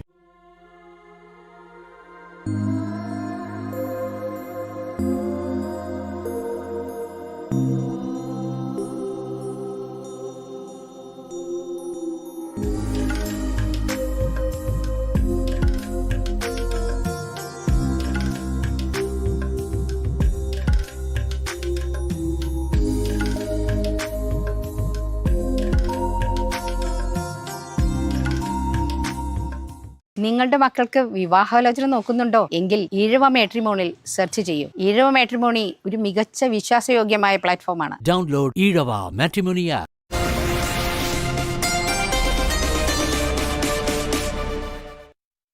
കാട്ടിലമ്മയുടെ വിശേഷങ്ങളിലേക്കാണ് നമ്മുടെ യാത്ര. അശ്വതിക്കറിയാവോ, ഈ കായലിന്റെയും കടലിന്റെയും നടുവിലാണ് കാട്ടിലമ്മേക്കത്തിൽ ക്ഷേത്രം സ്ഥിതി ചെയ്യുന്നത്. അറബിക്കടലിനും TS കനാലിനും നടുവിൽ. അത് തന്നെയാണ് ഇതിന്റെ ഒരു ദൃശ്യ ഭംഗി. അല്ലെങ്കിൽ നമുക്കിത് കാണുമ്പോൾ തന്നെ നമുക്ക് ഇവിടെ എത്തുമ്പോഴുള്ള ഇപ്പോൾ ദേവിയുടെ എഴുന്നള്ളത്താണെന്ന് തോന്നുന്നു നമുക്ക് കാണാൻ സാധിക്കും. ഇത്തരത്തിൽ ഒരുപാട് തരത്തിലുള്ള പ്രധാനപ്പെട്ട പൂജകളും ശ്രദ്ധിച്ചൂടെ വന്നപ്പോൾ മുതൽ ഒരു പോസിറ്റീവ് എനർജി, ഭയങ്കരമായിട്ട് ഒരു പോസിറ്റീവ്. എവിടെയും അമ്മയുടെ നാമങ്ങൾ നമുക്ക് കേൾക്കാൻ പറ്റും. എല്ലാവരും കാട്ടിലമ്മയെന്ന് അത്രയും സ്നേഹത്തോടെ അമ്മയെ വിളിച്ചുകൊണ്ട് അവരുടെ ആഗ്രഹങ്ങൾ മണികിലിങ്ങനെ ശബ്ദവും ആ കടലിന്റെ ആ ഒരു ഇരമ്പവും ഇന്നത്തെ ദിവസത്തെ പ്രത്യേകത എന്ന് പറയുന്നത് വൃശ്ചികം 1-ാം തീയതി 12-ാം തീയതി വരെ ഇവിടെ ഒരുപാട് പേർ കുടില് കെട്ടി താമസിക്കുന്നു. ഭജന മഠങ്ങൾ എന്നാണ് നമ്മൾ അതിനെ വിളിക്കുക. അവരുടെ ആഗ്രഹങ്ങൾ 1000-ലേറെ കുടിലുകളുണ്ട് ശില്പ. അതെ, ഇത്തവണ എന്നാണ് പറയാൻ കഴിയുന്നത്. എന്തായാലും ഇവിടെ കുടില് കെട്ടി താമസിക്കുന്ന കുറച്ച് കുട്ടികൾ നമുക്കൊപ്പം ചേരുന്നുണ്ട്. നമ്മൾ അമ്മമാരെയൊക്കെ ഒരുപാട് കണ്ടു, പക്ഷെ ഇതൊരു പുതിയ ജനറേഷനാണ്. എന്താ ആഗ്രഹം സാധിക്കാനാണ് എത്തിയതെന്നൊക്കെ നമുക്ക് ചോദിച്ചോക്കാം. ഹലോ, പേരെന്താ? അപർണ, ആദിനന്ദ, രാമിക, അവന്തിക. നിങ്ങളെല്ലാം ഇവിടെ ഉള്ളവരാണോ? നമ്മൾ പരിസരത്ത് തന്നെ ഉള്ളവരാ. ചവറ, കണ്ണംകുളങ്ങര ഭാഗത്തുള്ളവരാ. എല്ലാ വർഷവും വരാറുണ്ടോ? ഇല്ല, ഞങ്ങളുടെ ഫസ്റ്റ് ടൈമാണ്. ഞങ്ങൾ നേർച്ച നേർന്നിട്ടത്. അപ്പോൾ 14 വർഷത്തിന് ശേഷം ഞങ്ങൾ വേറെ ഫാമിലി ഉണ്ട്, ഞങ്ങളുടെ ഫാമിലി ഉണ്ട്. നേർച്ച നേർന്നിട്ട് ആദ്യമായിട്ട് എടുക്കുന്നതാണ്. വല്ലാത്തൊരു ഫീലാണ് ഇവിടെ. കാരണം നമ്മൾ ഒരു വീട്ടിൽ എന്തൊക്കെ സാഹചര്യം മീൻസ് എല്ലാം ഉണ്ട്, ആക്സസറീസ് എല്ലാം ഉണ്ട്. പക്ഷെ ഇവിടെ വന്ന് ലൈറ്റ് കോമൺ ആണ്, ഫാനില്ല. നമ്മൾ ആ ഒരു ലൈഫ് 12 ദിവസം നല്ലോണം എൻജോയ് ചെയ്ത് നിൽക്കുന്നവർ. ഞങ്ങൾക്കിപ്പോൾ തീരാറായപ്പോൾ നല്ല വിഷമമുണ്ട്. തുടക്ക ദിവസമായപ്പോൾ ഞങ്ങൾക്ക് തുടങ്ങിയത് ഇനി ഇത്ര ദിവസം ഉണ്ടല്ലോ, നിൽക്കാൻ പറ്റുമോ എന്നുള്ള ഇതായിരുന്നു. പക്ഷെ തീരാറായപ്പോൾ നല്ല വിഷമമുണ്ട്, കഴിയണ്ടെന്നൊരു ഫീലാണ്. ഞങ്ങൾ അമ്മയോട് പറഞ്ഞ ആഗ്രഹമൊക്കെ നടന്നോ? ഒരുപാട് നടന്നിട്ടുണ്ട്. ഞങ്ങൾ എല്ലാ മാസവും വന്ന് മണി കിട്ടാറുണ്ട്. ഇതെന്റെ അനിയത്തിയ, ഇത് ഫ്രണ്ട്സാ. അനിയത്തിക്ക് എന്താ ആഗ്രഹം? അനിയത്തിക്ക് എന്താ അങ്ങനെ വെറുതെ വന്നതാണോ? അല്ല, നമ്മളൊരു നേർച്ച ഉണ്ടായിരുന്നു, അതിന്റെ ഭാഗമായിട്ട് എടുത്തതാണ്. ആദ്യത്തെ ദിവസം ഇതേപോലെ 12 ദിവസം ഉണ്ടല്ലോ ഇനി, അതായിരുന്നു മനസ്സിലെ വിഷമം. അപ്പൊ അവസാനം ആയപ്പോഴത്തേക്കും അത് തീരുവാണല്ലോ എന്നൊരു വിഷമം. ഇത്രയും ഫാനൊന്നും ഇല്ലെങ്കിലും നമുക്ക് അതിന്റെ ആ ബുദ്ധിമുട്ട് ഇവിടെ നിൽക്കുമ്പോൾ തോന്നുന്നില്ല. ഹാപ്പിനെസ് ഉണ്ട്. നമുക്ക് നമ്മളെ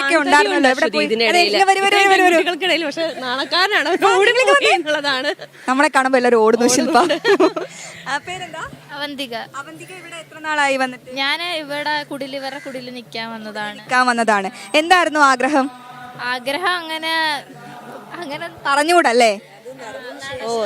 എക്സ്ക്ലൂസീവ് ആണ്. നടന്ന ആഗ്രഹങ്ങൾ എന്തോ അതിനെ കുറിച്ച് പറയാം. അത് കുഞ്ഞുനാളിൽ നമ്മള് ഞങ്ങൾ ഡാൻസ് പഠിക്കുന്ന ആളാ. അപ്പൊ ഞാൻ കലോത്സവത്തിന് പോകുമ്പോൾ എനിക്ക് ഫസ്റ്റ് കിട്ടണമെങ്കിൽ പാട്ട് പാടോ? ഇല്ല, പാടില്ല.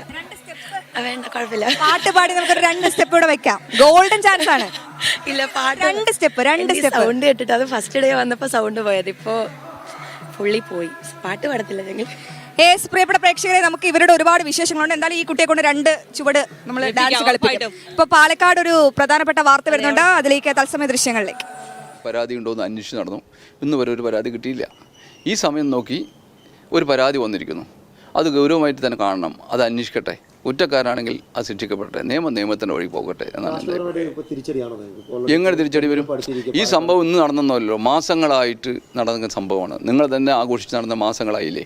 എന്തുകൊണ്ട് ഒരു പരാതി കൊടുത്തില്ല? കേരള ഗവൺമെൻറ് കഴിഞ്ഞില്ല. ഇപ്പോൾ സമയം നോക്കി ഒരു പരാതി വന്നപ്പോൾ അതിൻ്റെ ആ പരാതിയുടെ കണ്ടന്റ് അന്വേഷിക്കണം, അതിൻ്റെ ഉള്ളടക്കം എന്താണെന്ന് നോക്കണം, കുറ്റം ചെയ്തിട്ടുണ്ടെങ്കിൽ ശിക്ഷിക്കപ്പെടണം. ഒരു തർക്കം വേണ്ട. തെരഞ്ഞെടുപ്പ് പ്രചരണങ്ങളിൽ രാഹുൽ ഇറങ്ങരുതെന്നുള്ള KPCCക്ക് വിയോജിപ്പ് അറിയിച്ച ആളാണ്. മാത്രമല്ല, മുമ്പ് ഉപതെരഞ്ഞെടുപ്പിൽ കെട്ടിയിറക്കി സ്ഥാനാർത്ഥി ഇറക്കുന്ന സമയത്ത് രാഹുലിനെതിരെ AICC കത്ത് കൊടുത്ത ആളാണ് തങ്കപ്പൻ. സ്വാഭാവികം തുടർന്ന് അങ്ങോട്ട് അങ്ങനെ കണക്കാക്കണ്ട. ഏത് തരത്തിലാണ് ഇത് ഞങ്ങൾ ഒരു കാര്യത്തിൽ കാണില്ല. അദ്ദേഹത്തിനെതിരെ ആരോപണം വന്നപ്പോൾ കേരള പ്രദേശ് കോൺഗ്രസ് കമ്മിറ്റി അപ്പം തന്നെ ഞങ്ങൾ മുകേഷിനെ പോലെയോ ശശിനെ പോലെയോ അല്ലെങ്കിൽ വേറെ ആരെ പോലും ഞങ്ങൾ ജയിച്ചിട്ടില്ല. അപ്പം തന്നെ നടപടിയെടുത്തു. ആ നടപടിയെടുത്തു. അപ്പോൾ അദ്ദേഹം പാർട്ടിയിൽ നിന്ന് പുറത്തുള്ള സസ്പെൻഡ് ചെയ്ത MLA ആണ്. പാർട്ടി ഇല്ല അദ്ദേഹം പാർട്ടി പരിപാടി ഒന്നിൽ പങ്കെടുത്തെന്ന് പറ. ഞാനാണല്ലോ ജില്ലാ കോൺഗ്രസ് അധ്യക്ഷൻ. കണ്ണാടിയിൽ ഈ ഒരു സ്ഥാനാർത്ഥി നിർണയ ചർച്ചയിൽ ഉൾപ്പെടെ, അതായത് അന്ന് വിനീഷ് ഉൾപ്പെടെ മണ്ഡലം പ്രസിഡന്റ് ഉൾപ്പെടെയുള്ള ആളുകൾ പങ്കെടുത്ത യോഗത്തിലായിരുന്നു. പറഞ്ഞുതരാം. എല്ലാം തെറ്റാണ്. നിങ്ങൾ ഞാൻ ഇപ്പോൾ കൽപ്പാത്തി തേര് കഴിഞ്ഞു, ഇപ്പോഴും ജനങ്ങൾ പിരിഞ്ഞിട്ടില്ല. അവിടെ പോയപ്പോൾ തേരുകയല്ല കാണുന്നത്, അതിന് സമയം കഴിഞ്ഞു. അപ്പോൾ മീറ്റിംഗ് കഴിഞ്ഞ് പിരിഞ്ഞു പോകുമ്പോൾ ആളുകൾ അവിടെ കൂടി നിന്ന് കയറിപ്പോയാൽ എങ്ങനെ പറയാൻ പറ്റും? പക്ഷേ നമ്മൾ മാധ്യമങ്ങൾ താഴെ ഉണ്ടായിരുന്നു, ഏകദേശം അരമണിക്കൂർ 1 മണിക്കൂർ. വീട് കയറുന്നത് സംഘടനാ അല്ല. ഞാൻ ചോദിച്ചോട്ടെ, UDF-ന്റെ കോൺഗ്രസ്സുകാർക്ക് അല്ലാണ്ട് പിന്നെ CPM-കാർ കൂടെ അദ്ദേഹം പോകാൻ പറ്റുമോ? BJP-കാർ കൂടെ പോകാൻ പറ്റുമോ? അതാണ് നിങ്ങൾക്ക് വേണ്ടത്.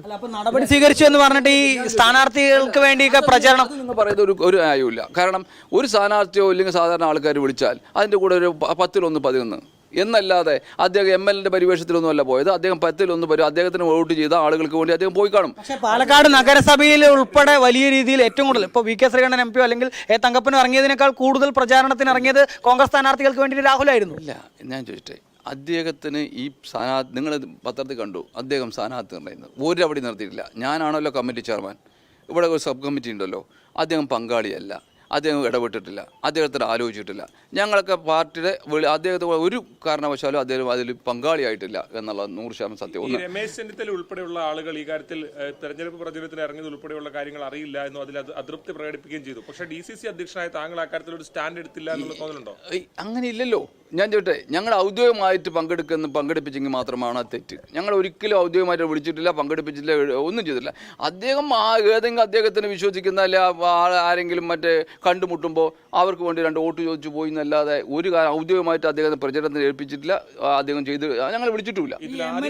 ആദ്യം പറഞ്ഞ കാര്യത്തിൽ ഒരു ഇതുള്ളതെന്ന് പറഞ്ഞാൽ താങ്കൾ പറഞ്ഞത് ഈ തെരഞ്ഞെടുപ്പ് കാലത്ത് വന്നതിൽ സംശയിക്കുന്നു എന്നൊരു കാര്യം പറഞ്ഞു. അത് സ്വാഭാവികമായും കോൺഗ്രസിന്റെ ഉത്തരവാദിത്തപ്പെട്ട സ്ഥാനത്തിരിക്കുന്ന ആൾ പറയേണ്ടതാണ്. അല്ല ഞാൻ പറഞ്ഞു ഒരു കാര്യം മനസ്സിലാക്കുക. ഇത് ഇന്നലെ വന്നാണോ മിനിഞ്ഞാന്ന് വന്നാണോ ഈ ആരോപണം? കേൾക്കട്ടെ, മിനിഞ്ഞാന്ന് വന്നാണോ? അല്ലല്ലോ ചേട്ടാ. ഇത് ആസങ്ങൾ അത് മാത്രമല്ല, ഒന്നും കൂടെ വേണ്ട. കേരള ഗവൺമെൻറ് ഒരു സമിതി വെച്ച് പരാതി അന്വേഷണം നടക്കുമായിരുന്നു. ആരെങ്കിലും പരാതി ഉണ്ടോ അല്ലേ? ജീവിച്ചിരുന്നില്ലേ? കൊടുക്കേണ്ട അന്തസ്സായിട്ട് ഉണ്ട് എന്ന് പറഞ്ഞാൽ അന്തസ്സായി പറയണ്ടേ? അവിടെയാണ് വേണ്ടത്. ഇത് ഈ സമയത്ത് നോക്കുമ്പോൾ അത് എനിക്കൊരു സംശയം, ഞാൻ തള്ളിക്കളയുന്നില്ല, അത് ഗൗരവമായിട്ട് എടുക്കണം ആ പരാതി.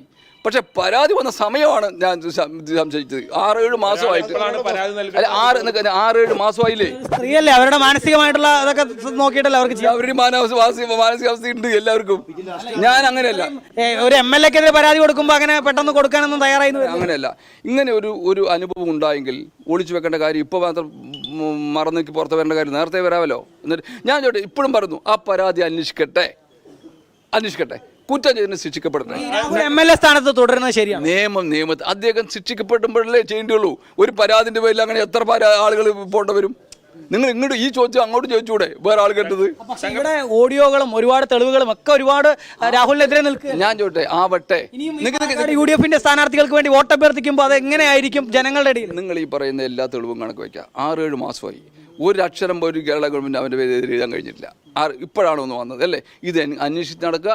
ഒരു നിയമം ഉണ്ടെങ്കിൽ ആൾ തെറ്റ് ചെയ്തിട്ടുണ്ടെങ്കിൽ ശിക്ഷിക്കപ്പെട്ടോടെ, ഒരു കുഴപ്പമില്ല. സന്ദേശങ്ങളൊക്കെ പുറത്തു വന്നു. രാഹുൽ തെറ്റുകാരനാണെന്ന് അങ്ങ് വിശ്വസിക്കുന്നത്? ഞാൻ ചോദിച്ചു, ഞാൻ ഒറ്റടിക്ക് പറഞ്ഞുകൊണ്ട് തെറ്റുകാരനാവും എല്ലാതെയും ആവുന്നില്ല. ഉണ്ടെങ്കിൽ ഇപ്പോൾ അദ്ദേഹം തെറ്റുകാരനാണോ എന്ന് തീരുമാനിക്കേണ്ട കേരള ഗവൺമെൻറ്റിൻ്റെ ഒരു എൻക്വയറി നടക്കുന്ന പോലീസുകാരുണ്ടല്ലോ, അവർ പിടിച്ച് അദ്ദേഹം കുറ്റം ചെയ്തത് എന്താണെന്ന് നോക്കട്ടെ. ഈ പരാതി ഉൾപ്പെടെ ഈ പരാതിയിൽ അതിൻ്റെ ഉള്ളടക്കം എന്താണ് നോക്കി, അതിൻ്റെ കണ്ടന്റ് എന്താണെന്ന് നോക്കി, അതെന്താണ് അദ്ദേഹം ചെയ്ത് നോക്കി. നമുക്കറിയില്ല, ഒരു പരാതി കൊടുത്തതല്ല അറിയുള്ളൂ, അതിന് മുന്നേ അറിയില്ലല്ലോ. എന്തായാലും രാഹുൽ മാങ്കൂട്ടത്തിൽ വിഷയത്തിൽ Palakkad DCC president A Thankappan മാധ്യമങ്ങളെ കാണുകയായിരുന്നു. ശില്പ, തീർച്ചയായിട്ടും അവിടെയും ന്യായീകരിക്കുന്ന ഒരു പ്രവണത തന്നെയാണ് വീണ്ടും കാണുന്നത് എന്നുള്ളത് വളരെ പരിതാപകരമാണ്. പൊളിറ്റിക്കൽ വെപ്പണായിട്ട് മാത്രമായിട്ടാണ് അവർ ഇതിനെ കാണുന്നത്. പക്ഷെ നമ്മളൊന്ന് ഓർക്കണം, എത്ര പ്രാകൃതമായ രീതിയിലാണ് രാഹുൽ മാങ്കൂട്ടത്തിൽ ആ കുട്ടിയെ കൊണ്ട് ഗർഭചിത്രം ചെയ്യിച്ചത്. നഷ്ടമാകാനുള്ള സാധ്യത അവിടെ ഉണ്ടായിരുന്നു. അതെ. എന്നിട്ടും എങ്ങനെയാണ് ഇവർക്കൊക്കെ ഒരു മനുഷ്യത്വവും ഇല്ലാതെ ഇതിനെ ന്യായീകരിക്കാൻ സാധിക്കുന്നത്? അല്ലെങ്കിൽ ഇതിനൊരു തിരഞ്ഞെടുപ്പിന്റെ ഭാഗമായിട്ടുള്ള കാര്യമായി മാത്രം കാണാൻ സാധിക്കുന്നത്? അനുഭവിച്ചത് അത്രത്തോളം മാനസികമായും ശാരീരികമായും അവർ അത്രത്തോളം വേദന അനുഭവിച്ചു. അപ്പോൾ പോലും ഈ കോൺഗ്രസ് നേതാക്കൾ ഇത്രത്തോളം ഈ രാഹുൽ മാങ്കൂട്ടത്തിനെതിരെ, അതായത് ഒരു ആരോപണ വിധേയൻ മാത്രമല്ല, ഇദ്ദേഹത്തിനെതിരെ ഒരുപാട് പേർ ഈ പരാതി പറഞ്ഞിട്ടുണ്ട്, കേസ് എടുത്തിട്ടുണ്ട്. ആദ്യമായിട്ടൊന്നുമല്ല, നമുക്ക് ഓർമ്മയുണ്ട് VD സതീശൻ ആദ്യമാണ് ഒരു അച്ഛന്റെ സ്ഥാനത്ത് നിന്ന് ഞാൻ ഉപദേശിച്ചു, സ്വന്തം മകൾക്ക് ഇങ്ങനെ ഒരു അവസ്ഥ വന്നു കഴിഞ്ഞാൽ ചെയ്യുമോ എന്നുള്ളൊരു വലിയ ചോദ്യമൊക്കെ ആ സമയം നമ്മൾ ഉയർത്തിയിരുന്നു. എന്തായാലും ഉൾപ്പെടെ ചിഹ്നത്തിൽ എന്തായാലും തള്ളി പറഞ്ഞിട്ടുണ്ട്. എന്തായാലും ഇനി നമുക്ക് കണ്ടറിയണം രാഹുൽ മാങ്കൂട്ടത്തിന്റെ വിഷയത്തിൽ എന്താണ് ഇന്നത്തെ ദിവസം. എനിക്ക് തോന്നുന്നു ഒരുപാട് പ്രതികരണങ്ങളിലേക്ക് നമുക്ക് ഇനിയും എത്തേണ്ടതിരിക്കുന്നു. ഇനി നമുക്ക് കുറച്ചും കൂടിയും കാട്ടിലമ്മയുടെ വിശേഷങ്ങൾ തന്നെ കാണാം. നമുക്ക് ഇവിടുത്തെ ഭജനമടങ്ങൾ, നമ്മൾ നേരത്തെ ആ കുട്ടികൾ പറഞ്ഞപ്പോൾ കേട്ടിരുന്നു. നമുക്കറിയാം അവർ എത്രയോ ന്യൂ ജനറേഷൻ കുട്ടികളാണ്. പക്ഷെ അവർ പറയുന്നുണ്ട് ഇവിടെ കോമൺ ആയിട്ടുള്ള വെളിച്ചമാണ്, ഫാൻ സൗകര്യങ്ങളൊന്നും ഇല്ല. പക്ഷെ ഇവിടെ നിൽക്കുമ്പോൾ വലിയൊരു അനുഭൂതിയുണ്ട്, ഇവിടുന്ന് പോകാൻ തോന്നുന്നില്ല. 12 ദിവസം കഴിഞ്ഞപ്പോൾ സങ്കടമാണ് എന്നൊക്കെ പറയുന്നത് കേൾക്കുമ്പോൾ എത്രത്തോളമാണ് ആ ഒരു അനുഭവം എന്നുള്ളത് നമുക്ക് കൃത്യമായി മനസ്സിലാവുന്നത്. നമുക്ക് ആ ഭജനമഠത്തിന്റെ ഐതിഹ്യം ഒന്ന് പ്രേക്ഷകർക്ക് പറഞ്ഞു കൊടുക്കാൻ തോന്നുന്നു ശില്പ. തീർച്ചയായിട്ടും ഭജനമഠം ഇവിടെ എനിക്ക് തോന്നുന്നു വൃശ്ചിക മഹോത്സവവുമായി ബന്ധപ്പെട്ടിട്ട് 1-ാം തീയതി മുതൽ 12-ാം തീയതി വരെ തങ്ങളുടെ ആഗ്രഹങ്ങൾ സാധിക്കുന്നതിന് വേണ്ടി അഭിഷ്ടവരദായിനിയായ ദേവിക്ക് മുന്നിൽ ഭജന ഇരിക്കുന്ന ഒരു സങ്കല്പമാണ്. ആഗ്രഹങ്ങൾ നടക്കാൻ വേണ്ടിയിട്ട് 12 ദിവസം ഇവിടെ തന്നെ താമസിച്ച് ഇവിടുന്ന് തന്നെ ഭക്ഷണം കഴിച്ച 3 നേരം ഉയർന്നിട്ടുണ്ട് ഇപ്രാവശ്യം. 3 നേരവും ദേവിയെ തൊഴുതുകൊണ്ട് സർവം ത്യജിച്ച് ആണ് ആ കൂരയിൽ അല്ലെങ്കിൽ ആ ഭജനമഠത്തിൽ അവർ ഇരിക്കുന്നത്. ദേവിയുടെ എല്ലാ അനുഗ്രഹങ്ങളും ലഭിക്കാൻ വേണ്ടി ഇവിടെ വരുമ്പോൾ മാനസികമായി ലഭിക്കുന്ന ഒരു ആനന്ദമുണ്ട്. അതെ, തീർച്ചയായിട്ടും. നമ്മളിപ്പോ ഇത്ര നേരം ഇവിടെ നിന്നപ്പോൾ നമുക്കുണ്ടായ ഒരു അനുഭൂതി 12 ദിവസം നിൽക്കുക എന്ന് പറയുമ്പോൾ അത് കുറച്ചുകൂടി വലുതാണ് എന്നുള്ളതാണ്. ഇപ്പൊ നമുക്കറിയാം, നമുക്ക് സൈഡിലേക്കൊക്കെ നോക്കുമ്പോൾ പൊങ്കാലയ്ക്കുള്ള ഒരുക്കങ്ങൾ, നമ്മൾ ഇവിടെ നിത്യവും പൊങ്കാല നടക്കുന്ന ഒരു ഇടമാണ് കാട്ടിൽ മേഘതിൽ എന്ന് പറയുന്നത്. പക്ഷെ ഇന്ന് വലിയ രീതിയിലുള്ള പൊങ്കാല മഹോത്സവം ഉണ്ട്. തീർച്ചയായും ദിവസമാണ് വൃശ്ചിക മഹോത്സവത്തിന്റെ. അപ്പൊ അതിനുള്ള ഒരുക്കങ്ങൾ നടക്കുന്നുണ്ട്. ഇപ്പോ ഈ കാണുന്നതാണ് അശ്വതി നമ്മുടെ ഇവിടുത്തെ നിത്യ പൊങ്കാല നടക്കുന്ന ഇടം എന്ന് പറയുന്നത്. അവിടെ ഇപ്പോഴും ചേച്ചിമാർ പൊങ്കാല ഇട്ട് തുടങ്ങിയിട്ടുണ്ട്. നമുക്ക് അവരുടെ വിശേഷങ്ങൾ അവരോട് തന്നെ ചോദിക്കാം, അവരുടെ ആഗ്രഹങ്ങളെ കുറിച്ചിട്ടും പ്രാർത്ഥിച്ചു നിൽക്കുന്ന ഒരു കാഴ്ചയൊക്കെയാണ് കാണുന്നത്. ചേച്ചി, ഒരുപാട് നാളായോ പൊങ്കാല ഇടാൻ തുടങ്ങിയിട്ട്? ഞാൻ 12 ദിവസം ഇടുന്നുണ്ട്. ഭജനമഠത്തിലായിരുന്നല്ലേ? 12ാമത്തെ പൊങ്കാല ഇടുന്നത്. എന്താ ആഗ്രഹം? എല്ലാ ദുഃഖങ്ങളും ദുരിതങ്ങളും മാറ്റി തരട്ടെ അമ്മ. എവിടെ സ്ഥലം? എവിടെ ചേച്ചിയുടെ? ചവറയാണല്ലേ? ശരി ചേച്ചി. ഇവിടെ നമുക്കറിയാം, ഇപ്പൊ കൊല്ലം ചവറയിലുള്ളവരും ഉണ്ട്, ഒപ്പം തന്നെ പുറത്തുനിന്ന് വരുന്ന ഒരുപാട് ആളുകളെ കാണാൻ പറ്റും. ചേച്ചി എവിടുന്നാ വരുന്നേ? എവിടുന്നാ വരുന്നേ? ചവറയിൽ തന്നെയാണ്. എത്രാമത്തെ വട്ടാ പൊങ്കാല ഇടുന്നേ? ആദ്യമായിട്ടാണ് പൊങ്കാല ഇടുന്നത്. ഇവിടെ ഭജന ഇരുന്നതിന് ശേഷമാണോ? വന്നിട്ടതാണല്ലേ? ശരി. എന്താ ഈ അമ്പലത്തിൽ ഭയങ്കര വിശ്വാസമാണോ? വിശ്വാസമാണ്. ഇവിടെ ഒരു അമ്മയുണ്ട്, അമ്മയോട് ചോദിക്കാം. ഒരുപാട് അമ്മമാരും ചേച്ചിമാരും ഒക്കെ വന്ന് ഇങ്ങനെ പൊങ്കാല ഇടാൻ വരുന്നേ? ഞാൻ എല്ലാ മാസവും വന്നിടും. എല്ലാ മാസവും ഇടും. കാട്ടിലമ്മയോട് പറയുന്ന ആഗ്രഹങ്ങളൊക്കെ സാധിക്കുന്നുണ്ട്. അങ്ങനെ ആഗ്രഹിച്ച രണ്ടെണ്ണം പറയാവോ? അങ്ങനെ പറയാൻ പറ്റത്തില്ല. ഓക്കെ. കുടുംബമായിട്ടുള്ള കാര്യങ്ങളാണ്. ഇപ്പോ ഇവിടെ ഭജന ഇരിക്കാൻ വരാറുണ്ടോ? അതോ ഭജനവാ? നടഭജനവാ. ഇവിടെ കഴിഞ്ഞ വർഷം കുടിലെടുത്തായിരുന്നു. ഇനി അടുത്ത വർഷം എടുക്കണം. അമ്മയുടെ സ്ഥലം എവിടാ? കൊറ്റംകുളങ്ങര ചവറ. അങ്ങനെ പ്രേക്ഷകരെ ഒരുപാട് ആഗ്രഹങ്ങളും ഒക്കെ ആയിട്ടാണ് അമ്മമാരും ചേച്ചിമാരും ഒക്കെ ഇവിടെ വന്ന് പൊങ്കാല അർപ്പിക്കുന്നത്, ദേവിക്ക് മുന്നിൽ പൊങ്കാല അർപ്പിക്കുന്നത്. എന്നാലും ശില്പ, നമ്മൾ കുറെ നേരമായിട്ട് വിശേഷം പങ്കുവെക്കല്ലേ? നമുക്ക് ഒരാളെ കൂടി വിളിക്കാം. നമ്മുടെ കൊല്ലത്തെ കണ്ണിലുണ്ണി, ഞങ്ങളുടെ സ്വന്തം റിപ്പോർട്ടർ മനോജ് രാവിലെ നമ്മളോടൊപ്പം ഉണ്ട് കേട്ടോ. രാവിലെ പറയാൻ വരൂ. കാട്ടിൽ മേഘത്തിലെ നേരത്തെ ആ കുട്ടികളൊക്കെ പറഞ്ഞതുപോലെ തന്നെ വലിയൊരു അനുഭൂതിയാണ് ഇവിടെയുള്ള ആ ഉത്സവ ദിനങ്ങളെന്ന് പറയുന്നത്. അതായത് വൃശ്ചികോത്സവത്തിന് നമ്മൾ കണ്ടു പലതരത്തിലുള്ള ചടങ്ങുകളുണ്ട്. ഈ കുടില് കെട്ടി താമസിക്കുക എന്ന് പറയുന്നത് നേരത്തെ ശില്പ തന്നെ ഈ കാര്യങ്ങളെല്ലാം പറഞ്ഞിരുന്നു. അതായത് ദേവിയെ ഭജിച്ചുകൊണ്ട് ആ ക്ഷേത്ര പരിസരത്ത് തന്നെ കുറേയധികം കുടിലുകൾ, ആ കുടിലുകളിൽ അവർ ജാതി മത വർണ്ണ വ്യത്യാസങ്ങളൊന്നുമില്ലാതെ ഒരുമിച്ച് അത്രയും നാളുകൾ ആ ദേവീ സ്തുതികളോടുകൂടി, ആ പ്രാർത്ഥനയോടുകൂടി അവരങ്ങ് ഒരുമിച്ച് താമസിക്കുകയാണ് കുടിലുകളിൽ. അപ്പോൾ അവർക്കുണ്ടാകുന്ന ആ അനുഭവം അത് തന്നെയാണ് ഈ വൃശ്ചികോത്സവത്തിൽ. മനോജേട്ടന് ആ ഒരു അനുഭവം എക്സ്പീരിയൻസ് ചെയ്യാൻ തോന്നുന്നുണ്ടോ? അല്ല, ഇവിടെ വരുമ്പോഴേക്കും നമുക്ക് ഇവിടെ കുറെ നേരം നിൽക്കാനും ഈ മണി കിട്ടിയിട്ടുണ്ടോ? ആഗ്രഹങ്ങളൊക്കെ കുഞ്ഞിലെ വീട്ടുകാരോടൊപ്പം വന്നിട്ടുണ്ട്. നമ്മള് അന്നൊക്കെ മണികെട്ടമ്പലം ചോദിച്ചു നോക്കൂ. അതൊക്കെ പല ആഗ്രഹങ്ങളുണ്ടാവുമല്ലോ. അത്തരത്തിൽ ആഗ്രഹങ്ങളൊന്നും പുറത്ത് പറയാൻ പാടില്ല എന്നാണ്. അത് പറയേണ്ടവരോട് മാത്രമേ പറയാവൂ. അത് നടന്നുകൊണ്ടിരിക്കുന്നു എന്നൊക്കെ വേണമെങ്കിൽ പറയാം. എന്തായാലും നമുക്കിപ്പോ ഈ ക്ഷേത്രത്തിലേക്ക് വരുമ്പോൾ ആദ്യമൊക്കെ മണികെട്ടമ്പലം എന്നാണ് ഈ ക്ഷേത്രം പ്രസിദ്ധമായിട്ടുള്ളത്. കാട്ടിൽ മേക്കതിൽ എന്ന് പറയുമ്പോൾ ഇവിടെ ഈ തോറ്റംപാട്ടുമായിട്ട് ബന്ധപ്പെട്ട് വളരെയധികം ഈ വൃശ്ചികോത്സവം നടക്കുമ്പോൾ തന്നെ ഈ തോറ്റംപാട്ട് നടക്കുന്നുണ്ട്. ഇന്നലെ രാത്രി നമ്മൾ വന്ന സമയത്ത് ഇവിടെ തോറ്റംപാട്ട് കേട്ടിരുന്നു. അതെ, ഈ ദേവീ ക്ഷേത്രങ്ങളെ സംബന്ധിച്ചിടത്തോളം തോറ്റംപാട്ടിന് വലിയ പ്രാധാന്യമാണ്. ഈ തോറ്റംപാട്ടിൽ ദേവിയുടെ ഓരോ വർണ്ണനകളും, അതായത് ദേവിയുടെ ആ ഒരു കഥയും ആ ഒരു സാഹചര്യങ്ങളും എല്ലാം പാടിക്കുന്നു. ആ പാട്ടിലൂടെ നമുക്ക് വ്യക്തമാണ്. അപ്പോൾ കഴിഞ്ഞ ദിവസമൊക്കെയാണ്, അതായത് ദേവിയുടെ കല്യാണം ഉണ്ടായിരുന്നു. അതായത് വിവാഹാനന്തരം ദേവി ഈ ഭർത്താവായിട്ടുള്ള ബാലകന്റെ വീട്ടിലേക്ക് പോകുന്നതും, അത് തെക്കും കൊല്ലം വാഴും ദേവി വടക്കും കൊല്ലം വാഴും ഈ മനയിലേക്കൊക്കെ വരുന്നത്. അതിഥിയെ ഇങ്ങോട്ട് സ്വാഗതം ചെയ്താലോ? ഇങ്ങോട്ട് വായോ, ഓടി വായോ, വിശേഷങ്ങൾ ചോദിക്കാം. ആദ്യമായിട്ടാണോ ഈ അമ്പലത്തിൽ വരുന്നേ? പേരെന്താ? നാണക്കാടിയാണ്. പേരെന്താ? പാർവതി. പാട്ട് പാടോ? എന്നൊരു പാട്ട് പാടിത്തരാവോ ചേച്ചിക്ക്? പാട്ട് പാടിയ ഒരു സമ്മാനമുണ്ട്. എന്നാലോ? എന്നൊരു പാട്ട് പാടിയാലോ? എന്തോ ഒരു പാട്ട് പാടിയേ, പാടി ടിങ്കിൾ ടിങ്കിൾ സ്റ്റാർ പാടിയേ. How I wonder what you are. അതെ, ആളൊരു നാണക്കാരിയാണ്. Okay, bye bye. അമരോ ചേട്ടാ, അപ്പൊ നമ്മള് ദേവിയുടെ കല്യാണത്തിനെ കുറിച്ചിട്ടാണ് പറഞ്ഞത്. അതായത് തോറ്റമ്പാട്ടിലാണ് ഈ കാര്യങ്ങളെല്ലാം വരുന്നത്. അത് ഇങ്ങനെ ഇവര് ഓരോ ദിവസവും പാടും ഓരോ കാര്യങ്ങളും. അതിൽ ദേവിയുടെ കല്യാണം കഴിഞ്ഞ് ഇങ്ങോട്ടേക്ക് കൊണ്ടുവരുന്ന മരുമകളായി, അതായത് ഇവിടെ ഇല്ലത്തെ മരുമകളായി ദേവിയെ കൊണ്ടുവരുന്നത്, അത് ആയിരങ്ങൾ താലപ്പൊലിയൊക്കെ ആയിട്ട് അത്രയധികം ഭംഗിയോടുകൂടിയാണ് അത് നമുക്ക് കാണാൻ സാധിക്കുക. അത്തരത്തിൽ വലിയ വിപുലമായിട്ടുള്ള ചടങ്ങുകളാണ് ഈ ക്ഷേത്രവുമായിട്ട് ബന്ധപ്പെട്ട് നടക്കുക. അതിൽ നമുക്ക് കാണാൻ സാധിക്കുന്നത് ചെറിയ ഒരു ഭക്തജന തിരക്കല്ല, വലിയ ഭക്തജന തിരക്കാണ് ഇവിടെ. അത് വിദേശത്ത് നിന്നായാലും ഒരുപാട് പേര് ഈ ക്ഷേത്രത്തെക്കുറിച്ച് കേട്ടറിഞ്ഞ് ഇങ്ങോട്ടേക്ക് എത്തുന്നത് തന്നെ നമുക്ക് പെട്ടെന്ന് അങ്ങ് എത്തിച്ചേരാൻ പറ്റില്ല. ഒന്ന് കായലിന്റെ കരയിലൊക്കെ ഒന്ന് വെയിറ്റ് ചെയ്ത് അവിടുന്ന് ജങ്കാർ വന്ന് നമ്മളെ ഇങ്ങോട്ട് കൊണ്ടുവരണം. അതിൽ വള്ളത്തിൽ വരുന്നവരുണ്ട്. അങ്ങനെ ഒരു അനുഭവം തന്നെയാണ്. ഓരോ ക്ഷേത്രത്തിലേക്ക് നമ്മൾ പോകുമ്പോൾ ഓരോ അനുഭവം ആയിരിക്കുമല്ലോ. അപ്പോൾ അത്തരത്തിലൊരു അനുഭവം അത് ഈ പ്രകൃതിയുടെ ഭംഗിയും കൂടെ ആസ്വദിച്ചുകൊണ്ട് നമുക്ക് ആ ക്ഷേത്രത്തിലേക്ക് എത്താം എന്നുള്ളതാണ്. ഒരുപാട് ഐതിഹ്യം പറഞ്ഞു തരണം, നമുക്ക് ഒരാളെ കൂടി ഇങ്ങോട്ട് വിളിക്കാം.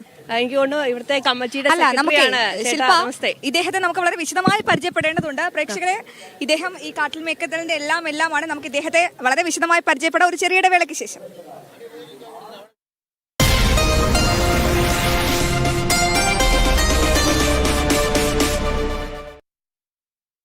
മെമ്പർമാരുടെ നിക്ഷേപങ്ങൾക്ക് ഉയർന്ന ലാഭവിഹിതം നൽകുന്ന കേന്ദ്ര സർക്കാർ സഹകരണ registered society Bharat Lajna multi state housing cooperative society limited. Super league Kerala season 2 കാണൂ സോണി 10 sports.com-ലും. ലക്ഷക്കണക്കിന് ഭക്തജനങ്ങൾ വ്രതാനുഷ്ഠാനങ്ങളോടെ എത്തുന്ന ദക്ഷിണേന്ത്യയിലെ പ്രമുഖ സർവമത തീർത്ഥാടന കേന്ദ്രമായ ചക്കുളത്തുകാവിൽ പൊങ്കാല 2025 ഡിസംബർ 4 വ്യാഴാഴ്ച. നൂറ്റാണ്ടുകൾ നിലനിൽക്കുവാൻ രൂപകൽപ്പന ചെയ്തതുമായ ശക്തമായ TMT ഷാം മാത്രം. Sham steel flexi strong TMT bar, ശക്തവും വഴങ്ങുന്നതും. TMT ഫ്ലെക്സി സ്ട്രോങ് ഉള്ളപ്പോൾ വീട് എന്നേക്കും ശക്തം.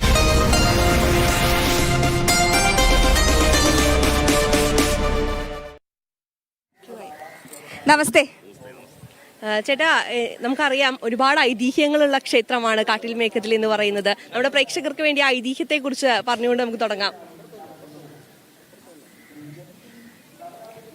ഏതാണ്ട് നൂറ്റാണ്ടുകൾക്ക് മുമ്പേ നൂറ്റാണ്ടുകൾ പഴക്കമുള്ളതാണ് ഈ ക്ഷേത്രം. ചേര ചെങ്കുട്ടവൻ രാജവംശം നിർമ്മിച്ചതാണ് ഈ ക്ഷേത്രമല്ല, അത് കടലിലാണ് ഇപ്പോൾ സ്ഥിതി ചെയ്യുന്നത്. അത് കടലാക്രമണത്തിൽ ഈ തീരം തകർന്ന് ഈ കരയിലോട്ടായി. അങ്ങനെ ഈ ഭാഗത്ത് ചേട്ടാ, ഒരു കാര്യം, ഞാൻ പണ്ട് കുഞ്ഞിലേക്ക് ഇവിടെ വന്നിട്ടുണ്ട്. അതായത് ഒരു 4ാം ക്ലാസ്സിലൊക്കെ പഠിക്കുമ്പോൾ അന്ന് ഈ ക്ഷേത്രം ഇത്രത്തോളം ആൾക്കാരൊന്നും എത്താറില്ല, അങ്ങനെ അധികം ആരും എത്താറില്ലാത്തൊരു ക്ഷേത്രമായിരുന്നു. ഒരു കുഞ്ഞു ക്ഷേത്രമായിരുന്നു. വളരെ പെട്ടെന്നാണ് ഈ ക്ഷേത്രം ഇത്രയും പുരോഗമിച്ചത്.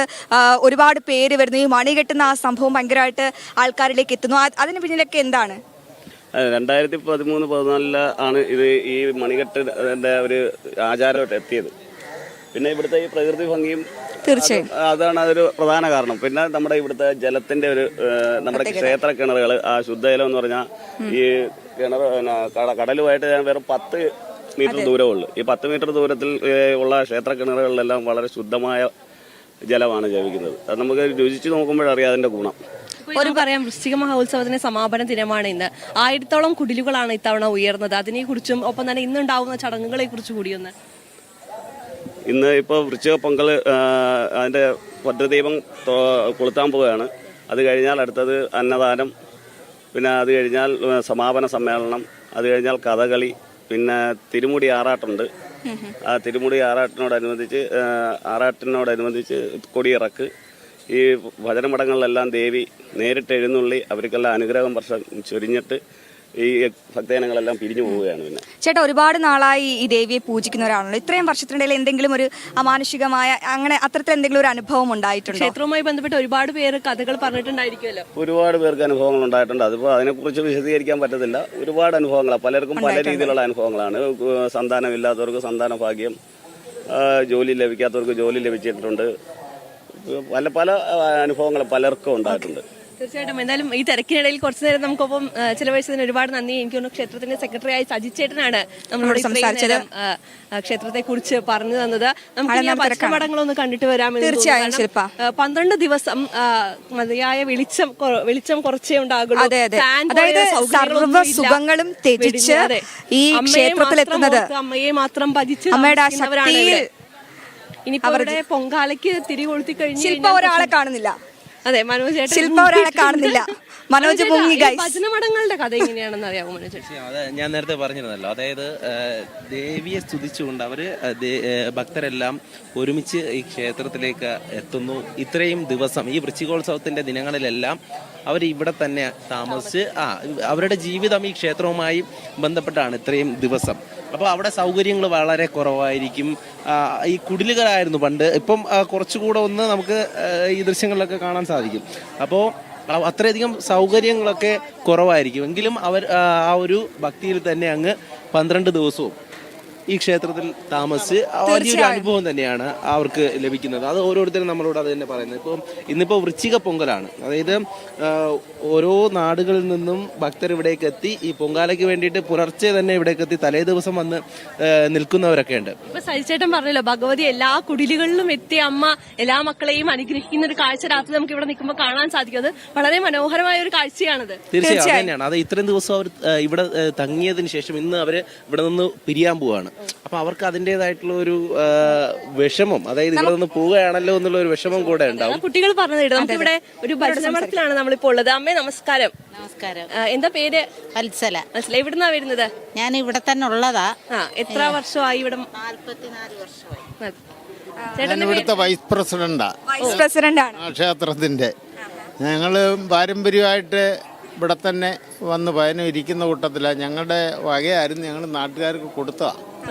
അങ്ങനെ ഒരു പ്രത്യേകതയും കൂടെ ഉണ്ട് ഇതിനകത്ത്. നമുക്ക് ഇതിന്റെ ഉൾഭാഗം ഒന്ന് കാണാൻ പറ്റുമോ ഈ ഭജനപ്പുരയുടെ? നമുക്ക് പ്രേക്ഷകർക്ക് വേണ്ടിയിട്ട് ഭജന 1000ഓളം കുടിലുകളാണ് ഇവിടെ ഉള്ളത്. നമുക്ക് അതിലൊരു കുടില് കാണാം. അതെ, അതായത് വീട്ടിലെ സകല സൗകര്യങ്ങളും എല്ലാം ത്യജിച്ച് ഇവർ ഈ ഒരു ഒറ്റ മുറിയിൽ ദേവിയെ മാത്രം ആലോചിച്ച് ഈ ഒറ്റമുറിയിലാണ് ഇവർ ജീവിക്കുന്നത്. 12 ദിവസം ദേവി അനുഗ്രഹിക്കുമെന്നാണ് ഇതിന് പിന്നിലെ ഐതിഹ്യം. അനുഗ്രഹം കിട്ടി. പറഞ്ഞറിയിക്കാൻ വയ്യാത്ത അനുഗ്രഹം അമ്മയിൽ നിന്നുണ്ടായി. അത് എനിക്ക് വാക്കുകളില്ല പറയാൻ. അമ്മയുടെ ദർശനം കിട്ടിയെന്ന് വേണം പറയാൻ. ഒത്തിരി സങ്കടത്തോട് പറയാം. അമ്മയുടെ ദർശനം വരെ എനിക്ക് ഈ 44 വർഷത്തിനകം കിട്ടി. 44 വർഷത്തിനകം എനിക്ക് ഈ അമ്മയുടെ. തീർച്ചയായിട്ടും അശ്വതി, നമുക്കറിയാം ഒരുപാട് ആഗ്രഹങ്ങളൊക്കെ പൂർത്തീകരിച്ച് അമ്മയെ കാണാനും അമ്മയോട് അടുത്ത്. സങ്കടം എനിക്ക് തീർച്ചയായിട്ടും ഒരുപാട് പേര് വളരെ വൈകാരികമായിട്ടുള്ള ഒരു നിമിഷം ഭക്തരെ സംബന്ധിച്ച് ഭജനമടങ്ങളും അതുമായി ബന്ധപ്പെട്ട ആഗ്രഹങ്ങളും എന്നൊക്കെ പറയുന്നത്. നമുക്ക് ഇനിയിപ്പോ ഇവിടെ പൊങ്കാലയ്ക്ക് തിരി തെളിയിക്കാനുള്ള സമയമായിരിക്കുന്നു. അതിന്റെ ഒരുക്കങ്ങൾ ഇവിടെ വലിയ കാഴ്ച കാണാൻ സാധിക്കുന്നുണ്ട്. അമ്മ എവിടുന്നാ വന്നത്? എല്ലാം പ്രാവശ്യം ഇവിടെ ഇരിക്കുന്നയാ. ഇവിടെ നിത്യപൊങ്കാലയ്ക്ക് എത്താറുണ്ടോ? വരും, നിത്യപൊങ്കാലയ്ക്കും വരും. ഓക്കെ, അങ്ങനെ ഒരുപാട് സ്ഥലങ്ങളിൽ നിന്ന് വന്നവരുണ്ട്, ഇവിടെ തന്നെ ഉള്ളവരുണ്ട്. പൊങ്കാലിടാൻ വന്നതാണോ? ശില്പ, ഒരു പ്രധാനപ്പെട്ട കാര്യം, നമ്മൾ പൊങ്കാലിടുന്നത് കൂടുതൽ സ്ത്രീകളാണ്. ഒരു പുരുഷ സാന്നിധ്യം പൊങ്കാലിടുന്നതിൽ വളരെ കുറവാണ്. ചേട്ടൻ ഒരുപാട് നാളായി ഇവിടെ പൊങ്കാലിടുന്നുണ്ടോ? മാസപ്പൊങ്കാലിടുന്നുണ്ട്. എവിടെയാ സ്ഥലം? ഇവിടെ അടുത്ത് തന്നെ. എന്താ പൊതുവെ തിരക്കൊക്കെ എങ്ങനെയായി വൃശ്ചിക പൊങ്കാലയ്ക്ക്?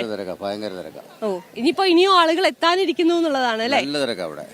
ഓക്കെ, ഇന്ന് രാത്രി എല്ലാ പരിപാടികളും കഴിഞ്ഞിട്ടല്ലേ മടക്കം? നാളെ വെളുപ്പിനെ പോകത്തുള്ളൂ. നാളെ വെളുപ്പിനെ പോവുള്ളൂ. മുടി എഴുന്നള്ളി വന്നിട്ടേ പോകത്തുള്ളൂ. അശ്വതി, ഈ മുടി എഴുന്നള്ളി വരിക എന്ന് പറയുന്നത് വലിയ രീതിയിൽ വളരെ ഭക്തി നിർഭരമായ ഒരു കാഴ്ചയാണ്. അമ്മ വന്ന് തന്റെ മക്കളെ എല്ലാം കണ്ട് അനുഗ്രഹിച്ച് അവരുടെ ആഗ്രഹങ്ങളെല്ലാം സബലീകരിച്ച് മടങ്ങുകയാണ്. അത് കണ്ട് തൊഴാൻ എല്ലാവരും സായുജ്യം അടയും. തീർച്ചയായിട്ടും ആ ചേട്ടൻ പറഞ്ഞതുപോലെ അശ്വതി, നമുക്കറിയാം വളരെ ഒരു സായുജ്യം അടയുന്ന അല്ലെങ്കിൽ വളരെ വലിയ രീതിയിൽ അനുഭൂതി ഉണ്ടാക്കുന്ന ഒരു കാഴ്ചയാണ് അമ്മയുടെ മുടി എഴുന്നള്ളി. ഇവിടുത്തെ മുടിക്ക് ഒരുപാട് പ്രത്യേകതകളുള്ള തിരുമുടി എഴുന്നള്ളത്താണ്. എത്തിക്കണം ശില്പ. എന്തായാലും നമുക്ക് അവിടെ ഉള്ളവരുടെ പ്രതികരണം കൂടി തേടാൻ തോന്നുന്നു. ഒരുപാട് ഭക്തജനങ്ങളുണ്ട് ഇവിടെ. നമുക്ക് എല്ലാവരിലേക്കും നടക്കുക. ഇനി തിരക്കാണ് ഇവിടെ ശില്പ. ദേവിയുടെ അനുഗ്രഹം തേടി ആയിരങ്ങളാണ് ഇവിടെ എത്തുന്നത്. എന്തായാലും നമുക്ക് ഇനി കാലാവസ്ഥ അനുകൂലമാണെന്ന് തോന്നുന്നു. അതെ, മഴയ്ക്ക് സാധ്യതയുണ്ട് എന്ന് പറയുന്നുണ്ടെങ്കിലും ഇവിടെ തെളിഞ്ഞൊരു കാലാവസ്ഥ തന്നെയാണ് നമുക്ക് കാണാൻ സാധിക്കുന്നത്. എന്തായാലും ഇനി നമുക്ക് മറ്റു ബുള്ളറ്റിനുകളിൽ കാട്ടിലമ്മയുടെ മറ്റു വിശേഷങ്ങളും പൂർണ്ണമാകുകയാണ്. ഇനി ഒരുപാട് വാർത്തകൾ രാഹുൽ മാങ്കുളത്തിലടക്കം ഒരുപാട് വാർത്തകൾ പ്രേക്ഷകരെ കാത്തിരിക്കുന്നുണ്ട്. ഇന്ന് ഒരു നിർണായക ദിവസമാണ്. ഒരുപാട് എന്താ പറയുന്നത് കോൺഫ്ലിക്റ്റ് ഉള്ള ഒരു ന്യൂസ് ഡേ ആണെന്ന്. എന്തായാലും ഇനി കൂടുതൽ വാർത്തകളൊക്കെ പ്രേക്ഷകരിലേക്ക് എത്തിക്കാം. ഇനി ലൈവ് റിപ്പോർട്ട്സ് ഉടൻ കാണാം.